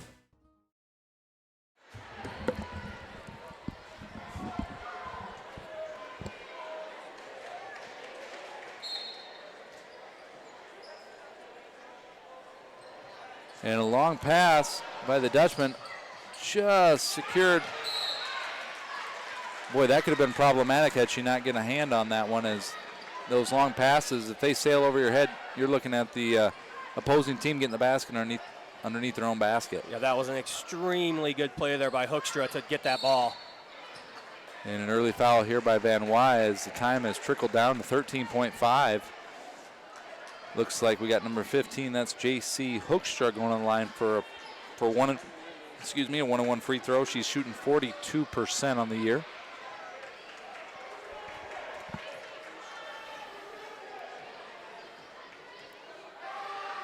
Free throw shot is up, off the rim. Klosterborg secures it. Slumbum looking to drive. And Coach Grafing was either trying to be the sixth man on the court, or she's getting a timeout. One of the two, yeah. One of the two, because she's about ready to shoot a three-pointer there from the wing. So a game that's pretty much been controlled by the Lions throughout. Got up as much as 12 in the second quarter. I've seen their lead disappear. Matter of fact, trail by 3 here with just 8 seconds left. Mr. Cruz, this would be a heartbreaking loss for the Lions. Yeah, you know, like you said, though, every night is it's tough in the Sioux Lane Conference. We talked about Lions' 2 losses on the year, Sioux Center and Okoboji, and one of Sioux Center's losses is to this MOC-Floyd Valley team. So obviously they've got the skills to get those wins. But yeah, the Lions pretty much in control for most of the game until about 5 minutes left here in this game. I think there was a 4. They cut it to 4, and then about 4.5 minutes, a minute later, they took the lead for the first time. But Lions here have to draw up a play, 8 seconds, so you got time. You can, it's not a throw and it's not a catch and shoot scenario or anything like that. Probably look for Klosterborg, the best three-pointer shooter on the team. And as you witnessed on Friday night, not afraid to throw one up there in crunch time. No, not at all. Which is a good thing. Yes.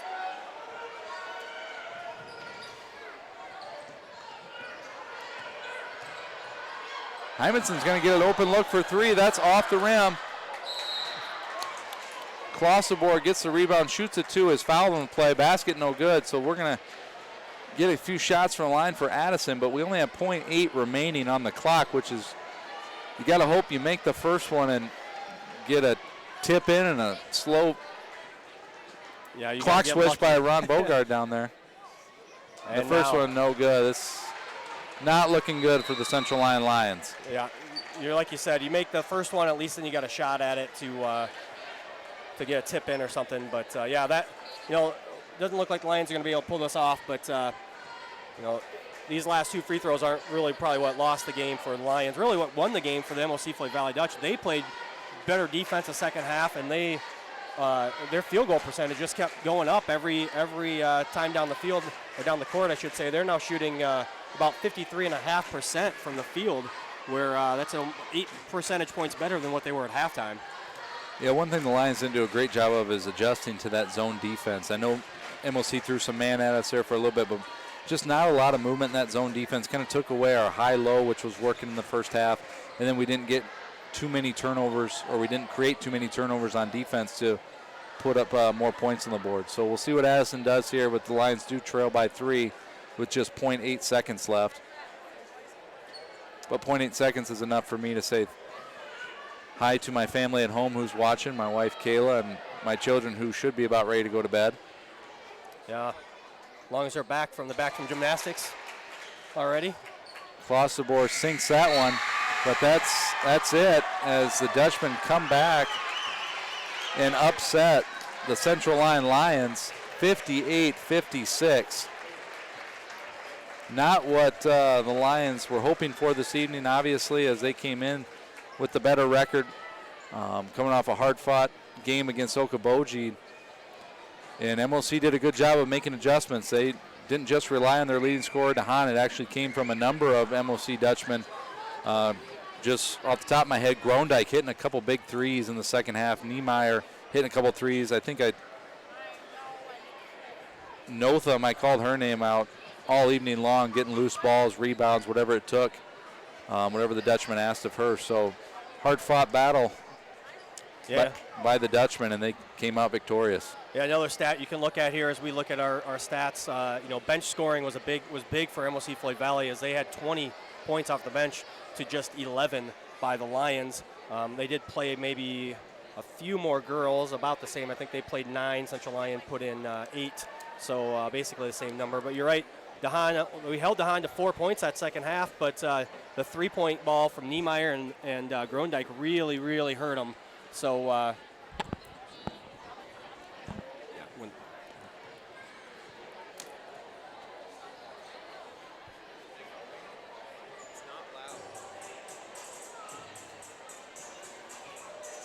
So we will wait for the boys here as they're running out. We're going to take a short break here, get set up for the boys' game, where the 7-1 MOC-Floyd Valley Dutch will be taking on the 3-4 Central Lyon Lions. Again, MOC-Floyd Valley getting the win 58-56 in the first game of the evening.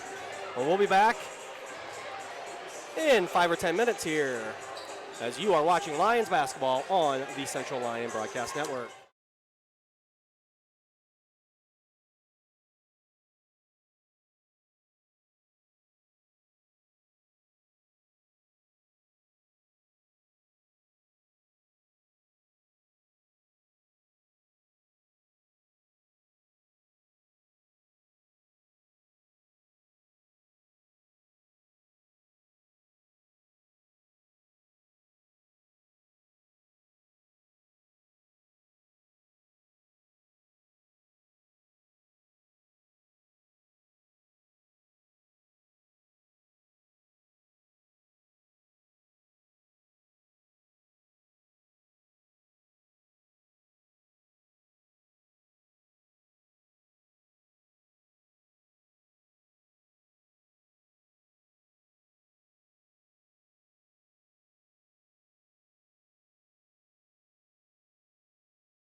And we're back here in Rock Rapids for the start of our second game between the MOC-Floyd Valley Dutch and your Central Lyon Lions. We'll go with the starting lineup for the MOC-Floyd Valley Dutch. And they will go like this. Number 0, junior Eli Haverdink. Number 11, senior Keegan Dauma. Number 13, Justin Schipper, a senior. Number 15, Kyle Christie, a senior. And number 43, Alex Van Kalsbeek, also a senior. So 4 seniors and a junior for the Dutch. Your Lion starting lineup will look like this. Number 0, Addison Metzger, a senior. Number 2, Cooper Spees, a sophomore. And number 14, a freshman, Zach Lutmer. Number 15, Cole Huggenhorn, a senior. And number 22, Mason Gerleman, a sophomore. So a freshman, 2 sophomores, and a senior for the Lions.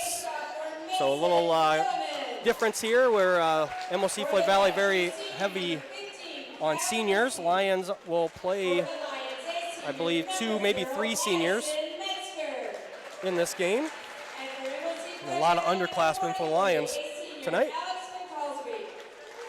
We'll take a look at some of the stats.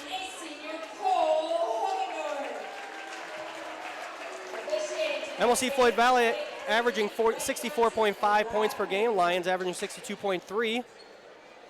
56.2% field goal percentage for the Dutch compared to 47 for the Lions. 32.8 rebounds to just 21, so big season average for the Dutch over the Lions in rebounds. 13.6 assists to 10.4 for MOC-Floyd Valley. And along with that, 11.1 steals per game for the Dutch compared to 4.3 for the Lions. So MOC-Floyd Valley 7-1 overall. I have them as 7-1 in the conference as well. I believe that might be wrong. I think they might be 6-0. Yeah, I think that their loss was the Spirit, yeah. the Spirit Lake. Yeah, I think they're 7-0, and that's my fault. 7-0 in the conference. Big win over Boynton Hall in this first half of the Siouxland Conference season. And the ball's up. It's tipped over to Dauma. Christie top of the key. Van Kalsbeek, I think we'll probably call his name a time or two tonight. Yeah, the statistical leader in all categories for the Dutch. You'll probably hear his name. Missed his first opportunity, and that three-point shot is no good from Cole Huggenhorn as he was called for the travel before the shot, so 0-0 yet. Yeah, good run out there by the Lions, though, pushing tempo here a little bit. Again, the key for the Lions is going to be just pestering the Dutchman. And that's an early foul there on Addison Metzger. And I talked to him in the lunch line today, and I said, you cannot get in foul trouble, young man. He said he wouldn't, but he got an early one there. Yeah, I think, their Lions are obviously going to be a little shy in the height department on Van Kalsbeek, so they're going to try and push him out further away from the basket. What Addison's trying to do there, keep him out of the lane as much as possible tonight. Haverdink misses the three-pointer, rebounded and brought up the court by Zach Lutmer. Dutch have really benefited from the three-point shot this season. 4 players shooting 45% on the year. Huggenhorn drives right, pull-up jumper no good, rebound secured by Schipper. He'll bring it to the front. Van Kalsbeek at the top of the key. They're going to run their offense through him, it appears. He's going to set a ball screen for Haverdink. Three-pointer up and good by Christie. Again, Mr. Cruz already shared the quite high three-point percentage as a team, but also Kyle Christie shooting 47 or 45% from out there. Lions, though, no slouch when it comes to the three-point ball either. And we get an early foul call here on Alex Van Kalsbeek as he throws Addison Metzger to the ground. Be the first on him, first on the Dutch. I'm sure that Van Kalsbeek has seen taller kids during the season, but he may not have seen a kid who works as hard as Addison works during these games. Long pass the corner to Gerleman. Is he going to work it around the outside? Lions will set up their offense. Again, you can tell the long wingspan here by the Dutchman. They're covering a lot of ground, not having to move a whole heck of a lot. There's a baseline drive by Lutmer. He's cut off. Gerleman for, nope, pump fake. He's going to bring it in. Shoots a two-pointer, no good. Getting in to shoot that over the outstretched arm of the 6'6" Van Kalsbeek, who altered that one. And before the basket, we're going to have a foul on the ground. And that's going to go on number 15, Cole Hugedorn. Van Kalsbeek averages just over 4 blocks per game as well. So didn't get the block there, but he definitely altered the shot by Mason Gerleman.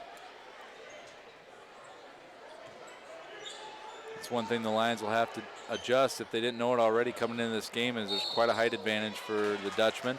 So pump fakes as Gerleman did earlier, but just going to have to know that the next guy coming is going to have just as much height, if not more. Going to have to use those ball fakes, body fakes, or whatever it takes to get those defenders in the air. As Cole Hugedorn picks up his second foul here, he'll head to the bench as Carter Kroll checks in for the Lions.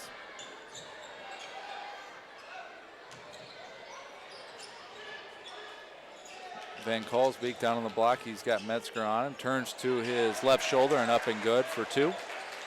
It's going to be a tough matchup down there. The Lions are going to have to find a way to double team or send another guy at Van Kalsbeek when he gets it that low.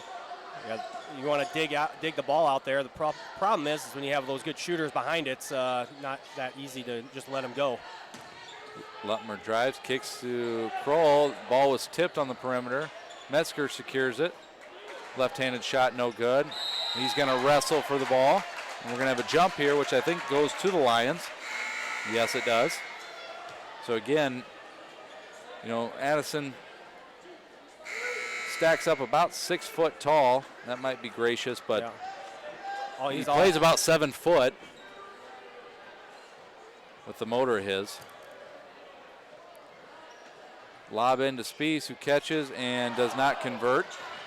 Ball tipped around. He gets his rebound. Lutmer into the lane. 2-point shot, no good. Out of bounds. Off purple. Again, good hustle play by number 0, Metzger. Lions will get another opportunity.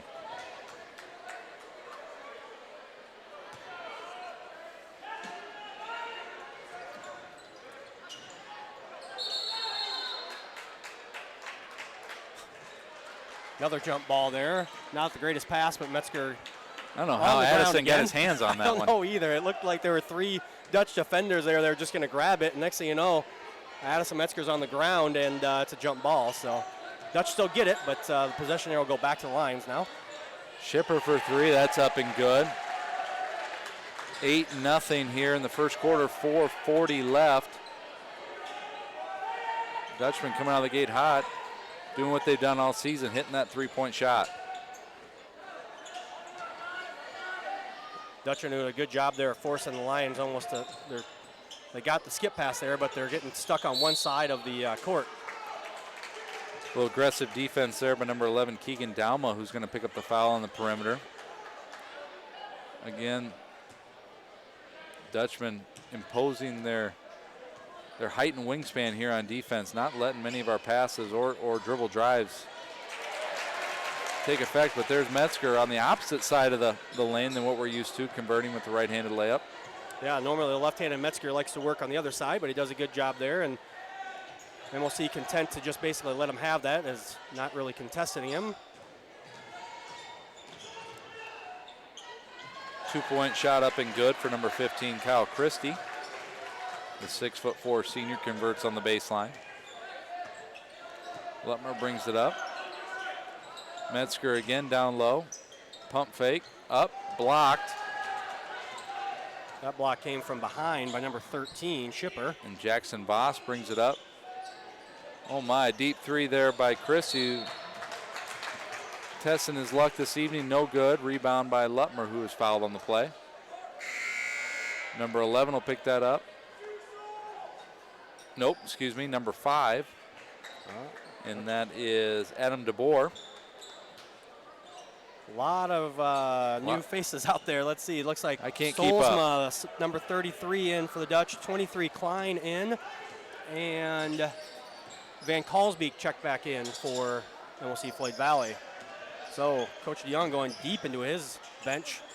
And Kale Schulte and Rex Van Wyse in their first action for their Central Line Lions. That three-pointer was blocked and picked back up by the Lions, who are looking to strike on offense. Only 2 points thus far in the first quarter. Kroll from three, no good. Lutmer with the rebound off the glass and good. Nobody put a body on Zach Lutmer on the backside. He gets an easy rebound and bucket. Pass to Christie in the corner.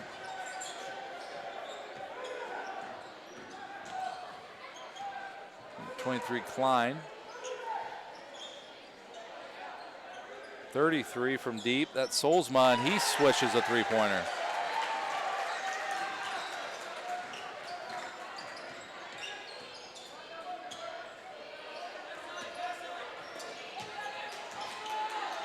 Steal by Voss. Then Callsbeak over to Christie. He might have taken a few steps, and he did there before being fouled and hitting the deck. It's going to be a turnover by the Dutchmen as they lead 13-4. 2:18 left in this first quarter. Braden Deeren, the senior for the Lions, will check in for the first time. Justin Schipper back in for the Dutch as well, as Christie takes a seat on the bench. MOC playing their zone defense, trying to, again, get in the passing lanes, hands up, making it difficult for the Lions to pass. Obviously making it difficult to make that full court or that cross court pass. Zach Lutmer drives in, gets a 2-point basket.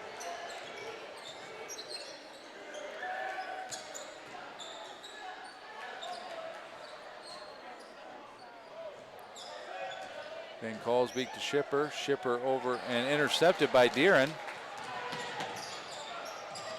Over to Lutmer, who drives baseline. Pass Klein over to Gerleman in the corner. Deeren for three. That's up and good. Kind of a sharp shooter for the Lions. Braden Deeren coming off the bench there, striking early. Yep, good job of finding the open man there and Deeren getting it and being ready to take the ball up quickly. Lions with a little zone defense of their own as Aiden Klein shoots one from the perimeter. Rebounded by Voss over to Schipper, who I believe shuffled his feet there. Yeah, definitely grabbed the ball on his right, stepped to his left before he took a dribble. It looks like Dauma back into the game and Christie back into the game as the Dutch are. They're not done yet. It looks like Adam DeBoer is going to also make his way onto the floor, replacing Aiden Klein. Dutch going 9 deep on their bench early in this game.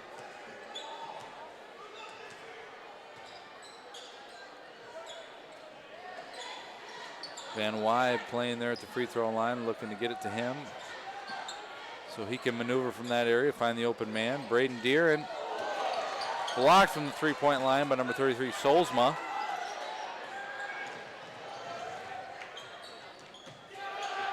Solzma then on the offensive end drains a three-pointer, his second of the evening. Nice smooth shot there by the sophomore. Yeah, Solzma did a good job there. He's only 5'10", but he got the block on the 6'2" Deeren. Van Wy turns over, shoots a nice 2-point shot, and that's a swish. Very nice aggressive move there by Rex Van Wy down low. We got 13 seconds remaining here. I'm sure the Dutch will hold on to the ball, get the last shot of the quarter. My guess, it's going to be a three-pointer. Yeah, no Van Callsbeak in the game, so. Schipper's going to hoist one up from three, and that's off the rim, no good, and that'll bring us to the end of the first quarter as the Lions trail the MOC-Floyd Valley Dutchmen 16-11. You're watching Lions basketball on the Central Lyon Broadcast Network.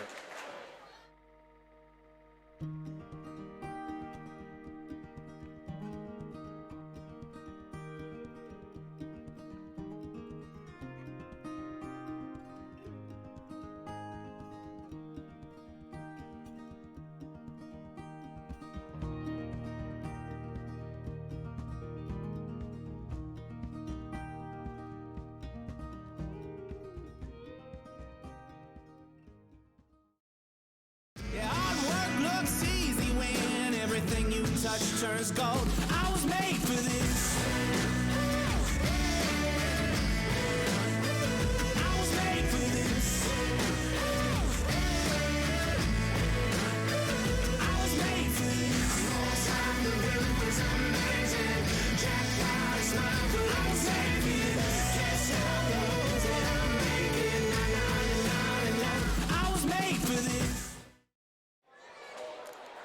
Back here in Rock Rapids at the end of the first quarter. Lions trail 16-11. Want to make sure we take this moment to thank our sponsors, Avera Health, Frontier Bank, Pizza Ranch, Premier Bank, Sanford Health, DeNoble Austin and Company PC, and the Pepsi Beverage Company. Lions will start with the basketball in the second quarter. On the court for the Lions is Lutmer, Gerlman, Van Wy, Metzger, and Deeren. And the Dutchmen have their starters back out there. Dalma, Christie, Van Kalsbeek, Schipper, and Haverdink. We're going to have an offensive foul. Looks like that's on number 22, Mason Gerlman, his first, team fourth. Well, Mr. Cruz, we got one quarter under our belts. What have you noticed? You know, the Lions are hanging in this game. You know, they're a little outmatched, but, you know, Van Kalsbeek, they've done a good job. He hasn't, you know, oh, never mind. He takes the ball baseline for the dunk. Baseline for the two-handed slam. But, you know, before that, that was his second, his fourth points of the game, his second bucket. So the first quarter, they did a very good job on Van Kalsbeek. I don't know if the Dutch are just looking to run more offense through the guards or what, but he didn't have hardly any shots. Van Wy going to get called for that loose ball foul as he tried to go for the rebound. Good move on that previous possession there by Van Kalsbeek as he spun baseline, and he's got some height on him, but he got up there and two-hand slam over the Lions defenders. Yeah, he took the baseline. No help, no backside help there by the Lions, or at least it was late coming, and takes advantage of that, goes baseline for the two-handed dunk. He's going to get it on the opposite side this time, spin the other direction, and gets another shot off the glass. You know, Addison has that early foul, so he doesn't really want to pick up a second, as he knows that will probably be the end of his half at least. And maybe not, I guess, as Cole Hugedorn with 2 fouls is going to check back into the game.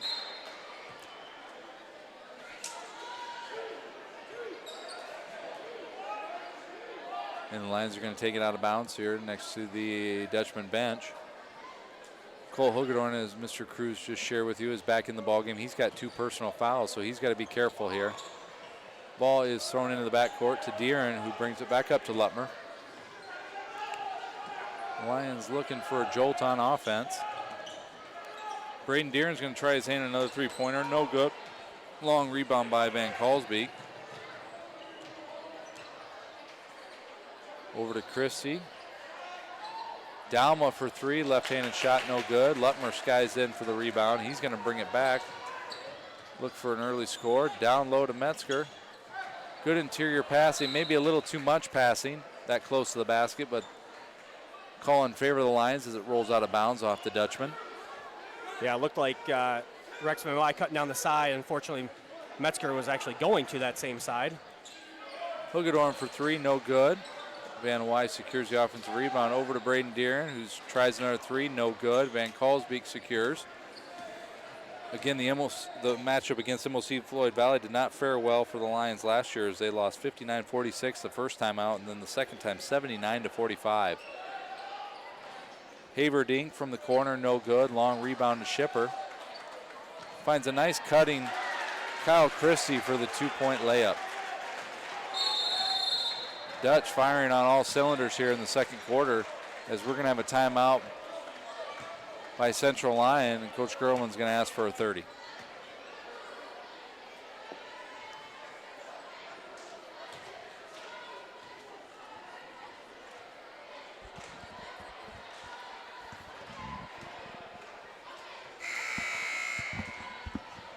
Good start to this second quarter for the MOC-Floyd Valley Dutch as they've rattled off 6 straight points here. Mentioned the score last year, and the Lions, actually, I believe it's been 11 years since we've had a win against MOC-Floyd Valley, Mr. Engelman. Well, who's counting? Well, you look at Varsity Bound. Oh, okay, Varsity Bound's counting. Yeah, and you get the stats. You get those stats. So you want to look at all the stats. You go to Varsity Bound and get the app on your phone, get it on the computer. Show all the season stats, historical stats as well.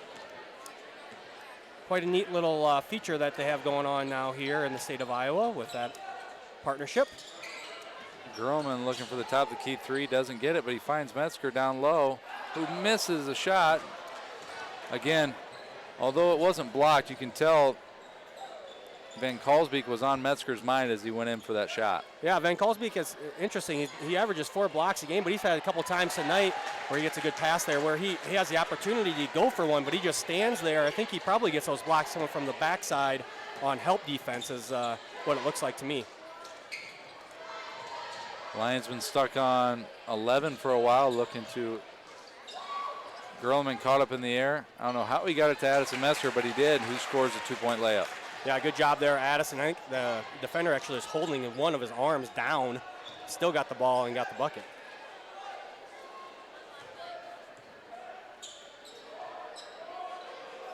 Van Kalsbeek with it at the elbow. He's going to drive, spin, nothing having.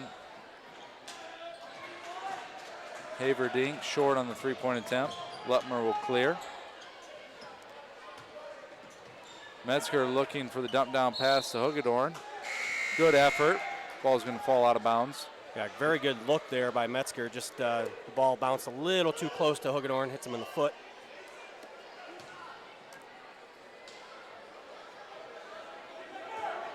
See if the Lions can score on this out of bounds play. 3-point shot is blocked by number 5, Adam DeBoer. So not only did the Dutch get the blocks near the hoop, but they're getting quite a few blocks on the perimeter. Yeah, they do a good job. And they're not even really close to fouling on either one of those blocks either. They do go for that apex point where the ball is out of their hands. Probably something Coach Grillman will preach in the locker room during halftime is the ball fakes and head fakes. Lutmer scores 2 in the lane. Yeah, Lutmer did a good job there driving, and he stops at the free throw line or just a step in before Van Kalsbeek can alter his shot. Zach, leading scorer on the night. Lions looking for a stop here as they trail 24-15. Not going to happen, says Kyle Christie as he sinks a 2-point shot. That'll grow the lead to 11 for the Dutch. 3:30 remains here in the first half. Again, a good crowd here tonight at Central Lyon. Cooper Spieth in the lane. Jump shot no good. Dalma secures the rebound, looking to push. Schipper. Back to Dalma. And Van Kalsbeek going to go to work on Metzger down low. He's going to turn around for the right-handed hook shot. Again, not having to worry too much about Addison trying to block that shot. No, and the Lions not getting a lot of help defense there either. Addison needs a little help there. He's given up about 6 inches.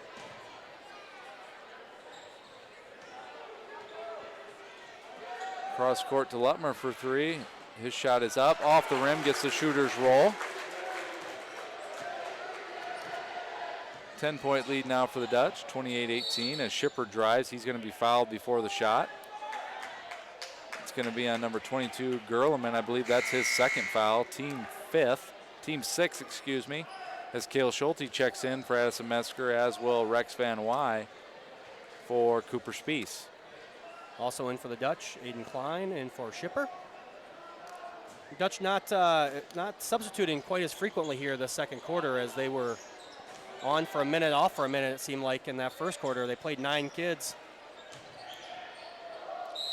And Kalsbeek turns, looked like he had a layup, but is fouled before he can get to the rim by Cale Schulte. So Alex will go to the line here for a 2-shot foul. On the season, he's shooting 65% from the line, is the senior. I thought Schulte did a good job there. He must have had a hand on his waist or something. I thought he stripped the ball actually when Van Kalsbeek turned, but the referee said otherwise. First shot up and good. I believe I heard this correctly. Van Kalsbeek is signed to play at Northwestern College next year. I believe so. They're going to get definitely a good one there.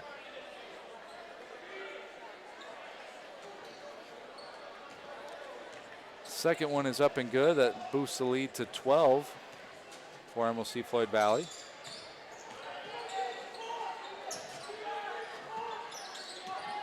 Van Wy driving to the hoop. off the glass and in by Rex. Nice to see Rex getting a little aggressive on the offensive end. Yeah, it looked like he was going to try maybe kick that out to Cole Huggerhorn for a 3, but nobody came to him, so Rex just continued on and put up a tough shot and got it in there. Christie for 3, nearly automatic from out there as he sinks another one. Lutmer down low, intercepted by Christie. Throws it up ahead to Dalma, who's got a shot from the baseline. That's going to be short, but rebounded by Voss. Dalma getting another opportunity for 3 this time, no good, but we're going to have a push off here by number 4, Jackson Voss, the sophomore, as he picks up the loose ball foul. Minute 32 remains. Dutch in the lead, 33-20 over the Central Lyon Lions here in Rock Rapids, Iowa, as we round out the first half of our Siouxland Conference schedule.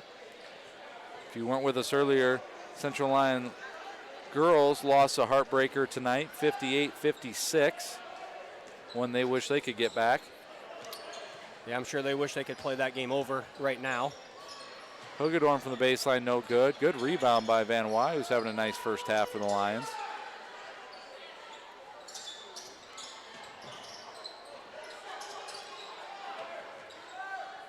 Gerleman, I think, is a player we'd like to get going from the three-point line if he can find some space.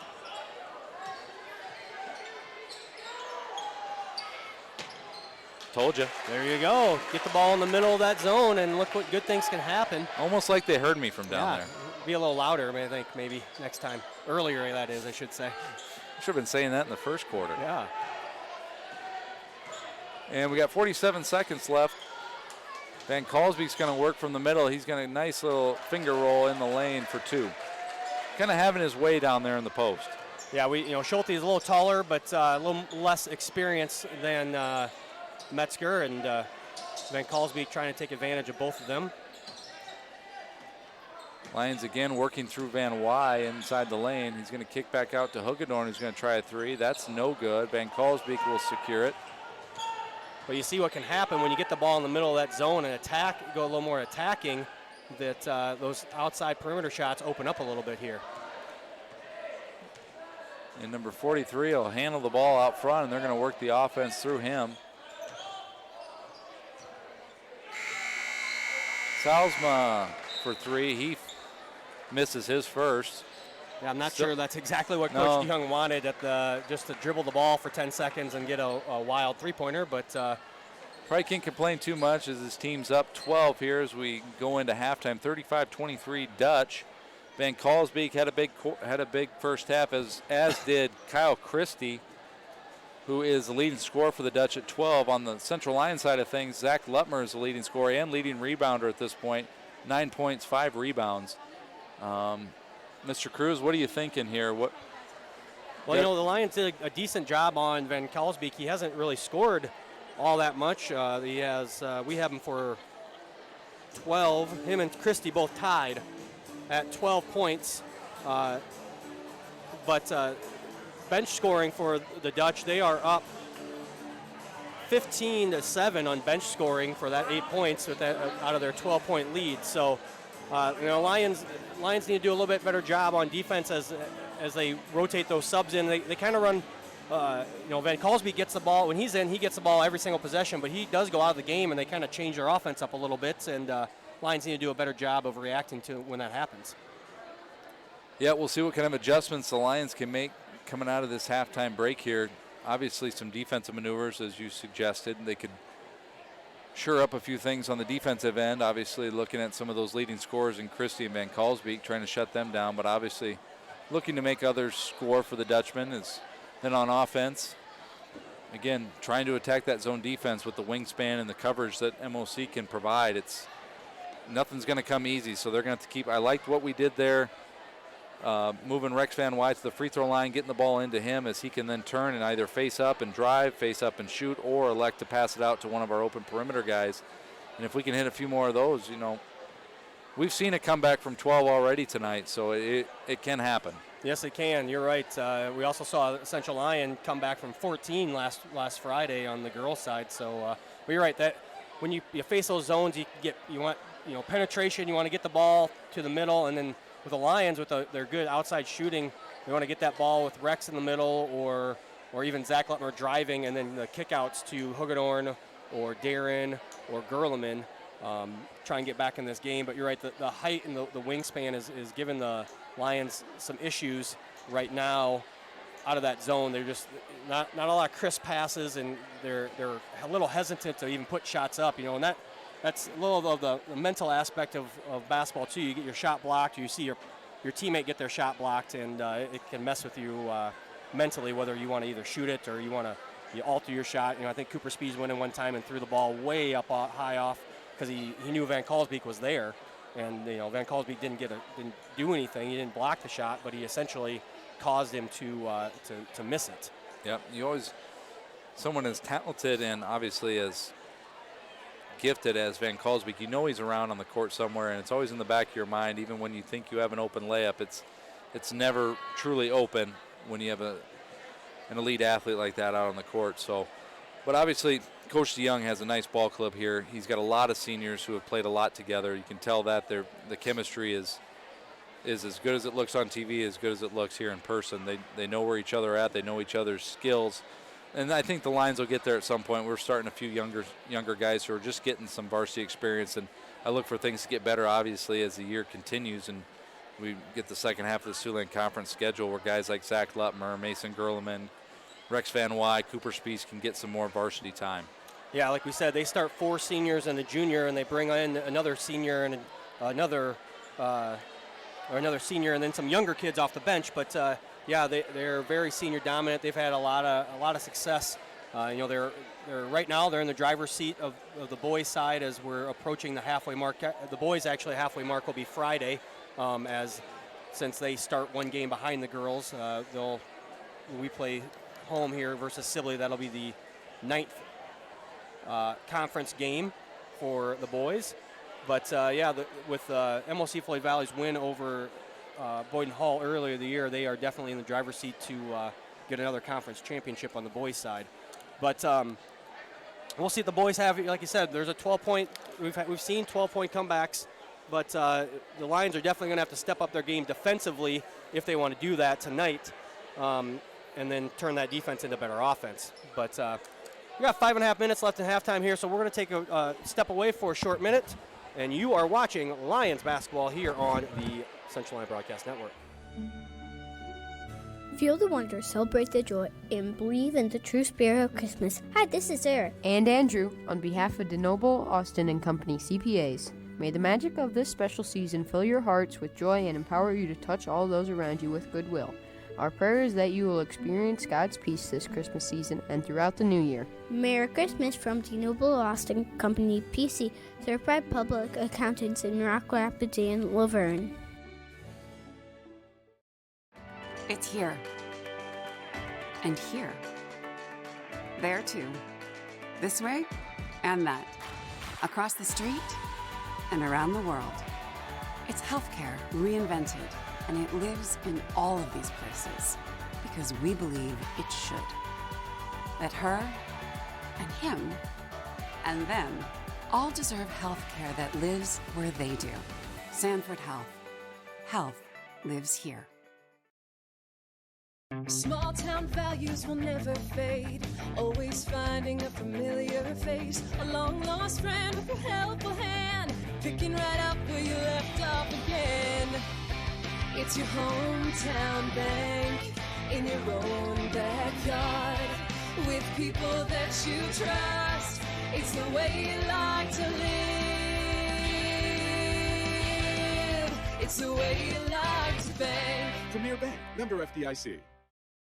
At Avera, you're surrounded by a team focused on your mind, body, and spirit. That passion inspires our expert doctors and researchers to uncover more progressive treatments and technology, prescribing more effective medications, analyzing your DNA to pinpoint the best treatment for you. No matter what the future holds, our passion for progress will never fade. Yeah, hard work looks easy when everything you touch turns gold. I was made for this. I was made for this.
Welcome back to Central Lyon High School as we are getting ready to start the second half. Want to make sure everyone remembers we will be back on the air for wrestling on Thursday at 5:45 p.m. for a double duel between CLGLR and Hinton and West Sioux. We'll wrestle Hinton and West Sioux. Boyd Hall Rock Valley will also be here wrestling Hinton and West Sioux. And then Friday we have a doubleheader basketball versus Sibley Ocheyedan with a 6 o'clock start time as well. MOC will control it to start into Van Kalsbeek.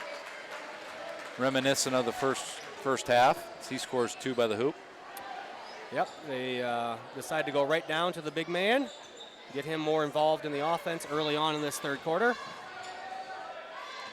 Spieth drives right, no go. Christie cuts him off in the lane, over to Gerleman. Hugedorn, pass over to Zach Lutmer, back to Cole. Nothing coming easy tonight for the Lions. And we'll see back in a man-to-man defense as well. And we're going to have a 3-second violation on the Lions, who end that long possession with a turnover. Yeah, I think actually he might have gone away with a travel right before that. I think he picked up his pivot foot, but the end result is the same. Lions in a man-to-man defense of their own. Van Kalsbeek again. As you can see, some of the wings for the Lions dive down there, try to get, as soon as he put that ball on the floor, they were scattering, trying to knock it away from him.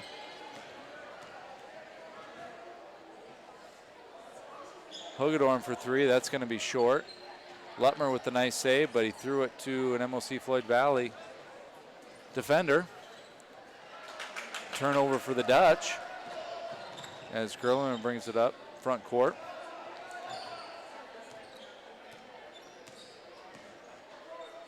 Lions will set up their offense. Gerleman for 3, that's not going to count, unfortunately, as we're going to have an offensive foul on number 0, Addison Metzger, as he slides into his screen, which you can't do. Addison's second foul, did a good job in that most of the first half and most of the first quarter and all the second quarter, that is staying with that one foul. Down low again, ball stripped, but Van Kalsbeek gets it back, finds Dalma for 3. His 3-pointer's no good. Hugedorn with the rebound, he's fouled on the play. And we're gonna have a timeout here by the Dutch. It's not much time has run off the clock here in the second half. We're at 5:58. Lions trail to the Dutch, 37-23. Just a 30-second timeout, so we'll stay here. I want to remind everyone that tomorrow is a 1 o'clock early dismissal day at Central Lyon for teacher collaboration. And there is going to be a WAC tailgate this Friday from 5 to 7 in the Commons before the Sibley Ocheyedan game. It's a taco feed tailgate, I do believe, so come early, get fed, get your dinner, come watch a couple of games. Also want to remind you, if you're watching right now, go ahead and subscribe to our YouTube channel so you know when we post videos and or start our live broadcasts. And you can follow Central Lyon on Facebook and Twitter to keep up on all the latest news. Lions will bring it up after that short 30-second timeout by the Dutch. Lutmer drives baseline, goes in for 2. He's going to get fouled on the play and score the bucket. That'll send number 14, Zach Lutmer, to the line. Good move there by Lutmer. If you happen to watch Friday night's game against Okoboji, that was almost the very same move that he had to win the ball game as he drove right into the right side in for the bank shot layup. Free throw up and good. 3-point play for Mr. Lutmer. Zach now 12 points on the night. Still the leading scorer for the Lions.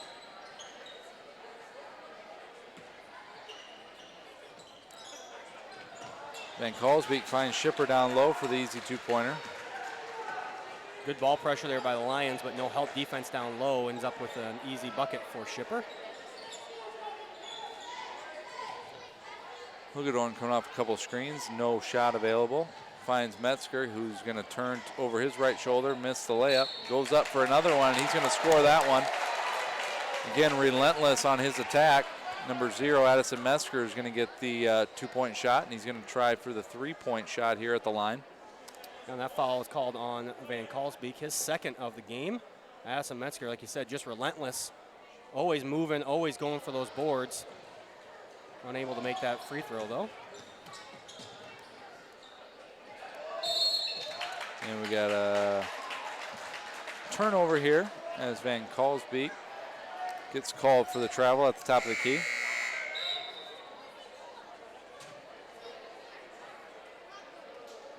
Substitution here for the Dutch as they send in number 5, Adam DeBoer, senior. Lions still got their second half starters on the court. Gerlman lining up a 3-pointer. His shot is up and good. Big shot there by Mesa Gerlman, who cuts the lead to 8. Yeah, just like that, single digits. Good pass defense deflected there. out of bounds. So doing a much better job of collapsing on the defensive end are the Lions and creating a few turnovers or at least some difficult passes. Looks like the Lions have said that they're not going to try. They're going to try and run at Van Kalsbeek and make him make those three-point shots if they're going to extend this lead. And there he goes, scoring 2 again. Yeah, even through the double team, he gets the bucket there. Ball deflected off the wall. That's going to be out of bounds. I got nervous. That looked like it was going for the video board. Oh, yeah, don't hit that video board. No.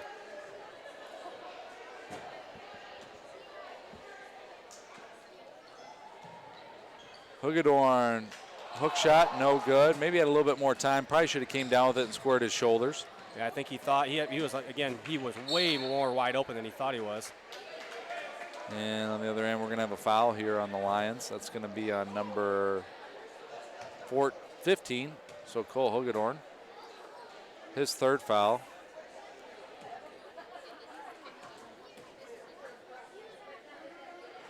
Shipper's free throw up and good. Number 4, Jackson Voss will come in for Alex Van Kalsbeek.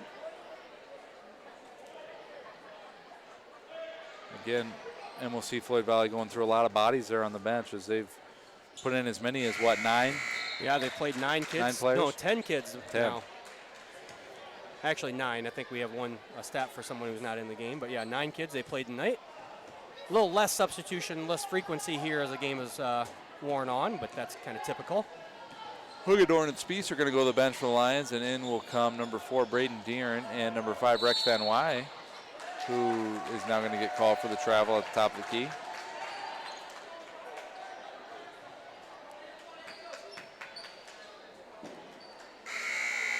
Van Kalsbeek back in, as is Aiden Klein, number 23.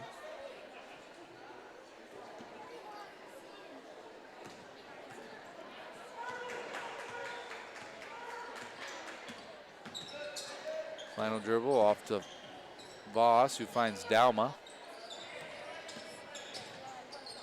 Big drive by DeBoer, who gets the right-handed layup. You can tell these Dutchmen look to score the basketball. Yes, they do. And again, that's a bench. DeBoer coming off the bench for that bucket. As bench scoring has been a big part of this game for MOC-Floyd Valley. Metzger's going to get it down low.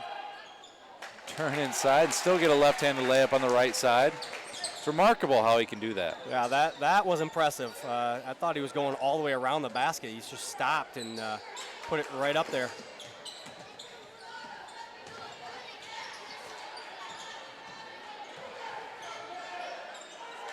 Klein looking to pass. He's going to drive. Off Van Kalsbeek's shoulder. Dauma with the strip play on Metzger as he was bringing it in. Lutmer's going to get the open floor fouls. Coach DeYoung looking for potentially an intentional foul there. Does it look like? That was no more intentional than probably any other foul. Yeah, I agree. Saw he had an open lane, so he fouled him.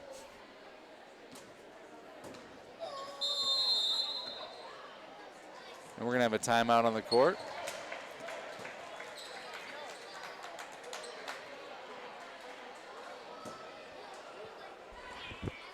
30-second timeout here. We'll take a chance to thank our sponsors, Vera Health, Frontier Bank, Pizza Ranch, Premier Bank, Sanford Health, DeNoble Austin and Company PC, and the Pepsi Beverage Company. I want to remind you that those sponsors not only sponsor our broadcast here for you, but they also help bring the video board into the gym here.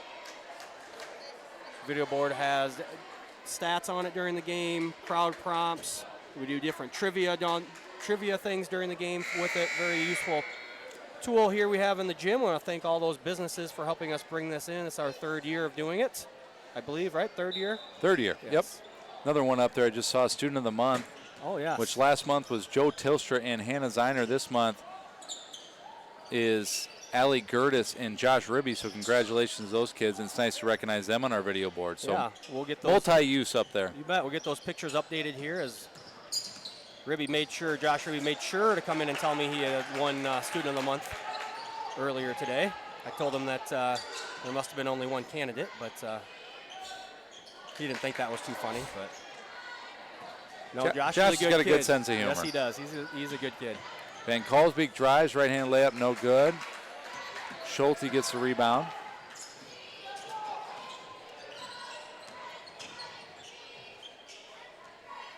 Lead back up to 12 for the Dutch, 45-33, 2 minutes remain in the 3rd quarter. Lions battling tonight. You got to give it to them. They're not going away quietly. Lutmer 2-point jump shot is up and good. He's having a nice night. Is Zach? I think unofficially 14 points.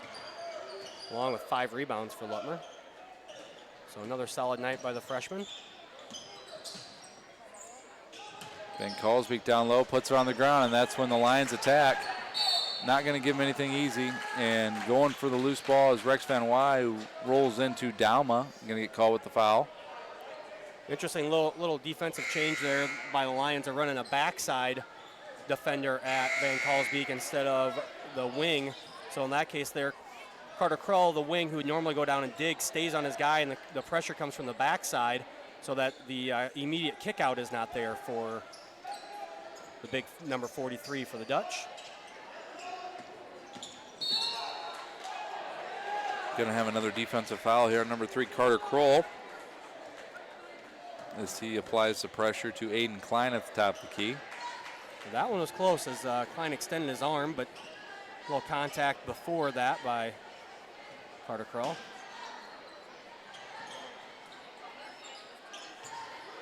Dauma's got it.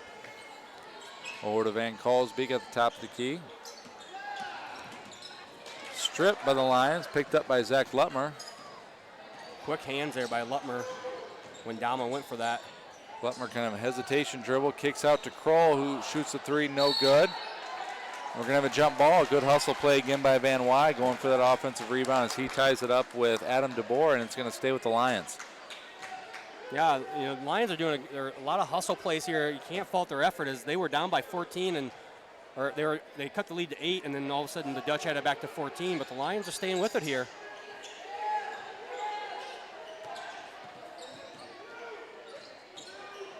They're working hard on the Lions, who are looking for a basket. See if they can get it from Mason Grillman. No good on the 3-pointer. Christie with the rebound.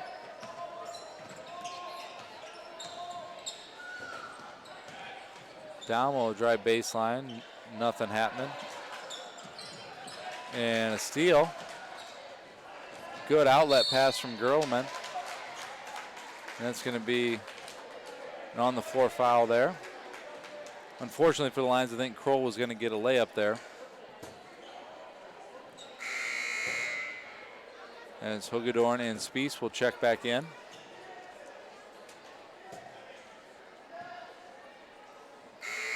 .35 seconds remain, 3rd quarter. Just a 10-point lead for the Dutch. Got a big possession here for the Lions and maybe cut it to us back to single digits.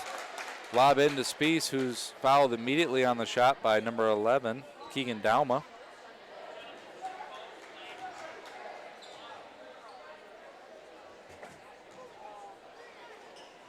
One of the assistant coaches for the Dutch just told him Calling out our calling plays. out the plays. I'm pretty sure they knew that before going in because he did not He didn't say it as if that was something new they were learning in this moment, that when we run the little lob play in the middle.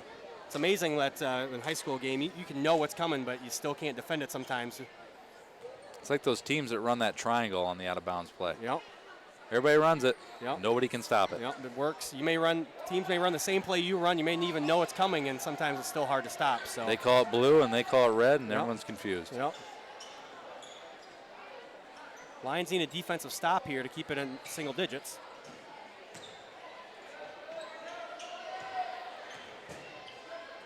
Dutchman looking to hold it for the rest of the quarter here. 12 seconds. 10. Dalma with some dribbling up top. Christie from 3. No good. And over the back call is going to be on number 13, Justin Shipper. That'll help stop the clock for Central Lyon, as that brings the total for the Dutchman to 6 personal fouls. Yeah, not great ends to the last 2 quarters here for the Dutch, as they had the opportunity for a good shot at the end of the half. Didn't get anything there. Not a great shot here at the end of the third quarter either. Gerlman's going to get an easy catch. Is he going to hoist up a 3? He's going to try. And no good. I don't know if that would have been good had it. They didn't wave it off, but I'm pretty sure it was after the buzzer. I think it was after. It Now, doesn't we don't matter. have those red lights on the backboard, No, Mr. we don't. Cruz. What could you do about that? Well, you could put them in. Well, I'm looking at you. Well, they're not mandated in the state That of sounds Iowa. like a tech so thing, That doesn't it? That would probably be a tech. That might come out of the tech budget. You never know. But no, they're not mandated in the state of Iowa. Some of the new schools that will have, that have built gyms in the last 10 years might have it, or if you've put a new backboard in recently, you may have those red lights behind there. But it's one of the things too. And people talk about shot clocks and those things. It's a lot of people like to call an unfunded mandate, where the state will come out and tell you have to do it. You have to have that those things in your gym or at your baseball field or whatever, but they don't give you any money to do it. They just put all the cost on the school, and so it's not always as simple as the state coming out and saying, well, we're gonna implement a shot clock. That means every school in the state of Iowa is going to pay to buy the shot clocks, have them wired, have another person sitting at the bench, which might mean you need a new, bigger bench, as ours down there. Running out of real estate. We don't have any room for anybody else down there. But we definitely don't have any room up here, because we need don't. our elbow space. We do. I have to work on that this summer, expand this area so you and I can take up a little more area. But that was a good quarter by the Lions. Yeah, it can't. Cut it down to 9 there. Got to stop Single at the end of the digits. half or into the quarter. I think Coach Gerlman's got to be happy with the single-digit deficit going into the fourth quarter. Yeah, I held the Dutch to only 10 points that quarter. But they're going to need a even better effort if they're going to win this game. Boy, Van Kalsbeek turned every which way to get him clear he some did. space there. Had 3 defenders on him, just kept moving until he found something he liked. Lutmer for 3 at the top of the key, no good. Yeah, those are the type of buckets you really need to have. You're going to get back into this game. Cross-court pass to Dalma. His shot is up and no good. Long rebound to Lutmer, who's going to try going 1-on-2 here, and he does. Up for the layup, good. What a heads-up play there by Zach. Just a freshman, but used his body really well as he saw the backpedaling defender, ran right into him, and was able to get the ball up on the glass, and he's going to try for the three-point play. Yeah, Zach, number 13 there, Shipper, could have stopped him way before that, but he doesn't, and Zach takes advantage of it with the and 1 opportunity. And he sinks the free throw. We're back down to 8. Well, full court defense. Lions better get back. Got a Euro step, and Shipper's going to return the favor, and he's going to go all the way to the basket and get fouled on the play. He scores the bucket. Same basic scenario. This time it's Shipper on the offense, seeing that Mason Gerlman's not going to stop him, so he just keeps going at him, and eventually Gerlman either has to let him go by or foul him, and he fouls him. But Shipper gets the bucket, and he makes the 1. You got to like the idea that we mixed up something on defense, threw the full court out there, but the Dutch are so tall and so lengthy that it's easy for them to throw those long court passes. And also when you've been subbing in and out as frequently as their players look mighty fresh at this point of the game. Yeah, that's what happens when you play a lot of people, stay fresh for the fourth quarter, or fresher at least for the fourth quarter than your opponents. Hagedorn blocked at the three-point line. Lutmer with the steal, and he's hit hard, but he looks like he's going to be okay as Shipper comes in and collides with him. Lutmer going to go in for 2 more shots. Zach again having himself a nice ball game, 17 points on the night. We have him down as also the leading rebounder unofficially.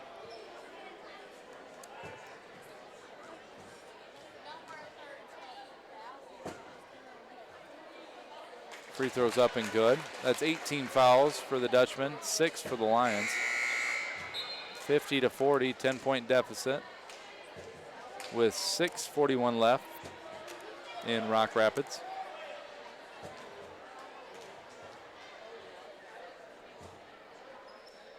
Second free throw is up and good. And we're going to have a timeout on the floor. Coach Gerlman wants to give his boys a little bit of a break as we head into the stretch of the final stretch here of the fourth quarter. 6:41 left. Lions trail 50-41. At Avera, you're surrounded by a team focused on your mind, body, and spirit. That passion inspires our expert doctors and researchers to uncover more progressive treatments and technology, prescribing more effective medications, analyzing your DNA to pinpoint the best treatment for you.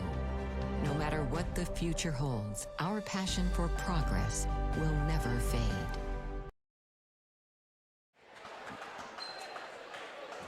And we're back here at Central Line High School. Still a 9-point lead here for the Dutch. Full court pressure again being applied by the Lions. See if we can fare a little bit better than the last possession. And they cross the half court line, no problem. Pass into Van Kalsbeek. Back out to Shipper. Wouldn't surprise me if their coach talked a little bit about just having some good possessions here down the stretch. Again, you're in the lead by 9, no shot clock, no reason to hoist one up, but DeBoer will, and he's going to sink it. Didn't get much more open than that. No, yeah. Can't fault them there, even if you told them to run a little clock. When you get open, there's nobody within 10 feet of you. Might as well take that shot. Spieth with a good pass down low to Metzger, who finds the backboard up and in. Very good ball movement there by the Lions. Hagedorn with a nice defensive play. And we're going to have a foul on Shipper. He's picked up a few fouls here lately. That's going to be his 4th. Yeah, 3 fouls in about a minute and a half here, it seems like. We're going to have a 1-and-1 opportunity here for Hagedorn, who could, again, cut this lead back down to 8. We have 5:47 remaining. Lions not giving up. No, definitely not. Hagedorn having kind of an off night tonight. Averages almost 13 points per game, looking for his first of the evening. And unfortunately doesn't connect there on the 1-and-1. Those are opportunities the Lions desperately need to convert. Yeah, you know, Hagedorn sat a lot in that with 2 fouls early in this game, which doesn't help either. Christie from 3, missed, but a long rebound by Van Kalsbeek.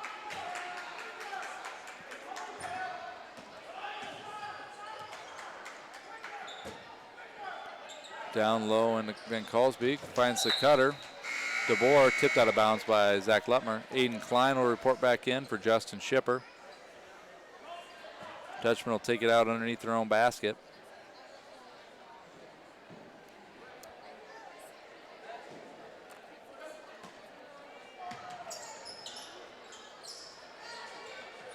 Van Kalsbeek in the lane, finds a cutting DeBoer.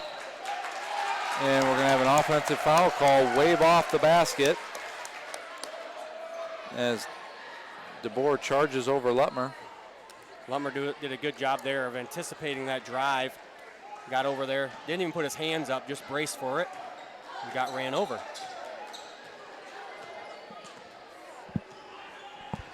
See if the Lions can, again, cut into this lead, as Aiden Klein is going to get the holding call up top on Rex Van Wy. That'll send Rex to the free throw line for 2. A good way to get back into a game is to do it at the free throw line. I think Klein injured his ankle there on that one as he. Yeah, I'm not really sure what they're waiting for here. He's obviously hurt. Get a sub in for him.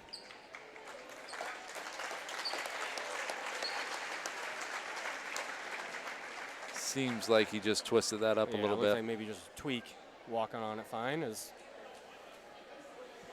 Central Line trainer will head over there to see if he needs any attention. Our training staff brought to us by Avera.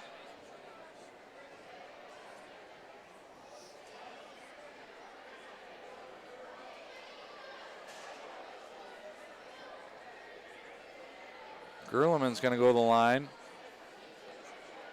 The foul is on Rex. And the Lions are going to pull a fast one here, I Yeah, think, they are. on the officials. Mason's probably got to be our best free throw shooter. Yeah, he's 100% on the year. Oh, and of course.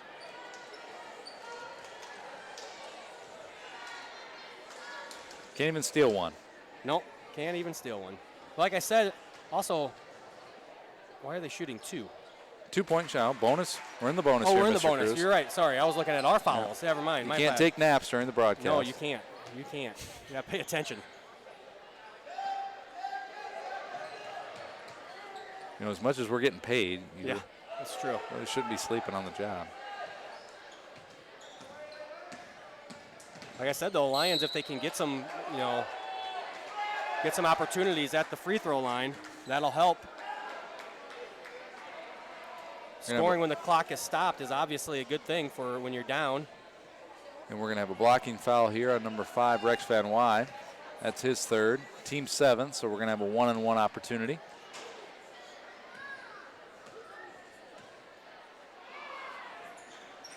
First one's up and good. I would imagine Kyle Christie, the way he shoots the three-pointer, has got to be a pretty good free throw shooter, and he is, 76% on the year.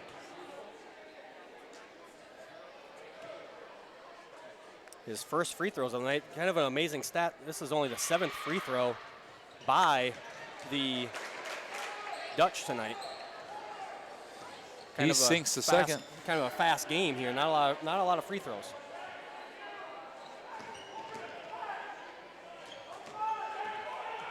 Lutmer over to Gerleman in the corner, who's going to dribble in. Nothing happening. Hogadorn. Again, Lions looking for an open shot here. Van Wy's going to drive. No good. Lutmer picks up the loose ball. He's fouled on the play and scores a 2-point bucket. So Zach finding his way around the lane and into the scoring column. Yeah, good job there by Lutmer to crash the boards. Tough shot there by Van Wy, going up, giving up about 4 inches there to Van Kalsbeek, but still a decent shot. His free throw's up and good. That brings Zach's total to 21 or 22. Now just an 8-point lead, 4 minutes to go here. Inside pass to DeBoer, who's fouled on the layup attempt. Thankfully didn't convert if you're a Lions fan. Yeah, good job there, Lions. Converge on Van Kalsbeek and then not to allow the easy bucket. At least you're going to make them earn it at the free throw line. Foul is called on Mason Gerleman, his 4th foul. Team 8th. DeBoer comes in tonight at 100% for free throws. That's a nice percentage. And the second one is up and good. Again, the lead is 10. Just over 4 minutes remain.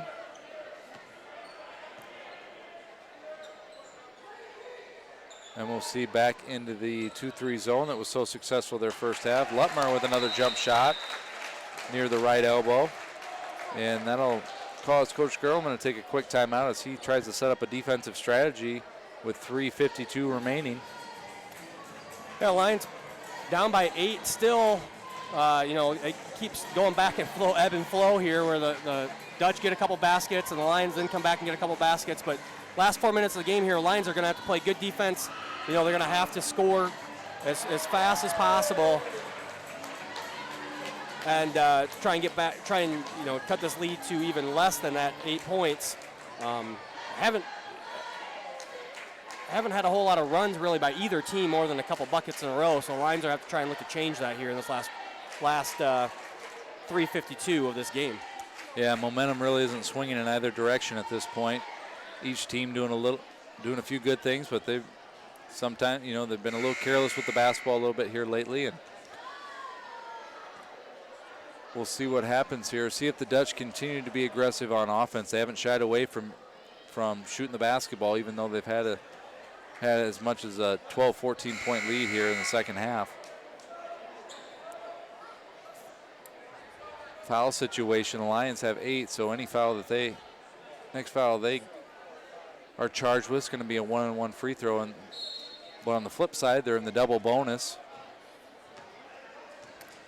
as the Dutchmen have 10 personal fouls. Dalma will bring it up.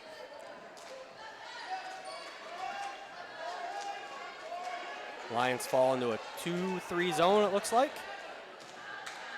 Looking to make it hard for Van Kalsbeek to get the ball down low. But making it easier to throw it around the perimeter. Van Kalsbeek does get it down low. He shoots it. No good. Oh, offensive rebound by DeBoer. That's just a killer as he finds Kyle Christie for the three-point shot. And he doesn't miss too many of those. Metzger is stuffed on the play by Van Kalsbeek, who's going to bring it up the floor. DeBoer for 3. That's up and good. So big 6 points, as we were just talking about lack of momentum. Yeah, all of a sudden, the Dutch seem to have it as an 8-point becomes 14 points very quickly. Deeren for 3. No good. Long on the shot. Christie or DeBoer, which one's going to take it? It's going to be DeBoer, and he does not connect. Things are slowing up a little bit now, as Jackson Voss brings it up the court. Looks like the Dutch are going to... Yep, they're going to pull it out a little bit, make the Lions come out and guard them or foul them and send them to the free throw line.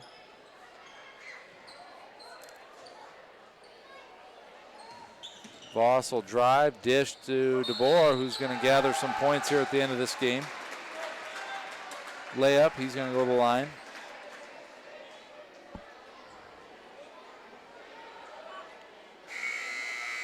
DeBoer in double digits in points. Gerleman will check back in for the Lions, as will Schipper for the Dutch. Rex Van Wy will exit. Just under 2 minutes here. Lions trail 66-49. What once was down to an 8-point deficit has grown to 17 here rather quickly.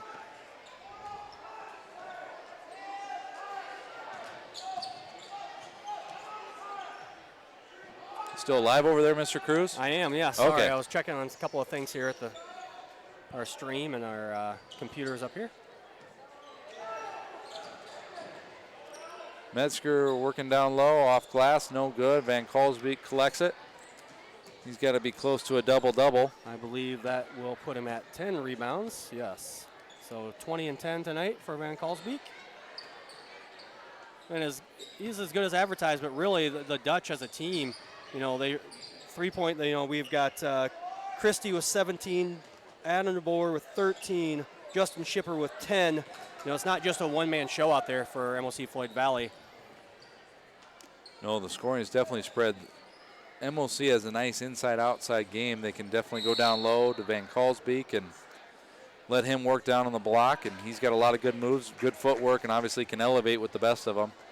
But if you choose to double down, send guys at him, you're leaving a lot of good outside shooters on the perimeter, and they've knocked down those shots this evening, starting with Christie, and then DeBoer's hit some late here. Schipper hit some early.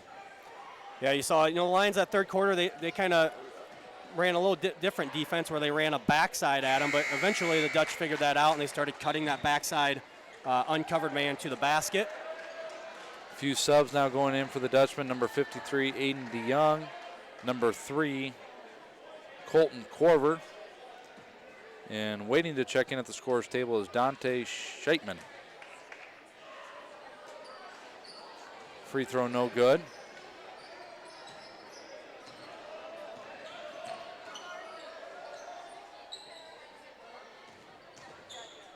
Lutmer from the free throw line is good for 2. 26-point for Zach Lutmer. leads the team in scoring with 13 per game, but Lutmer obviously having a good game tonight. Unfortunately, it is in a loss. And the Dutchmen are going to pass it around here, try to. No, never mind. They're going to bring it to the hoop. We got 20 seconds remaining. Cole Huggenhorn drives. Jumper, no good. Rebound to DeBoer, and that's going to. Nope. There's our dead ball to get the Dutch sub into the game. Again, that is Dante Scheitman. 9 seconds here at Central Lyon. 67-51 score with the Dutch going to take home the victory tonight against the Lions. Scheitman shoots a three, much to the dismay of his coach, but he sinks it nonetheless. Yeah, let him play. Those guys put in time during the week as well. You might as well throw it up. I would have done that. You bet. Why not? No one's guarding you. Just play. So Lions fall tonight, 70-51. They fall 3-5 overall and 3-5 in the conference. MOC-Floyd Valley improves to 8-0 in conference and 8-1 overall. Remind everyone, we'll be back in action here in 2 days. We'll be have wrestling with Hinton and West Sioux versus Central Lyon George Little Rock, also Boyden Hull Rock Valley. And then this Friday we have home basketball versus Sibley Cheatham, and then we're off for a while until Tuesday, January 21st, where we'll have a basketball doubleheader versus Rock Valley. I want to thank you all for listening. Thank our sponsors once again, Avera Health, Frontier Bank, Pizza Ranch, Premier Bank, Sanford Health, DeNoble Austin Company PC, and the Pepsi Beverage Company. Mr. Engelman, thank you for joining me tonight. Always a pleasure. I don't think I'll have you on Thursday for wrestling, unless you want to. No, I don't think our viewers want that. Okay, so we'll be back on air on Thursday with some wrestling, some double duel action to get the old West Sioux Falcons in, the old Engelman stomping grounds. But I don't think very much time on the mat down there. No, I didn't spend a lot of time on the mat. Yeah, that's all right. But we'll see if the Lions can avenge their lone loss of the year this Thursday night as they take on Hinton and West Sioux. For Jason Engelman, I'm Jeff Cruz. Thank you for joining us tonight, and we'll see you on Thursday.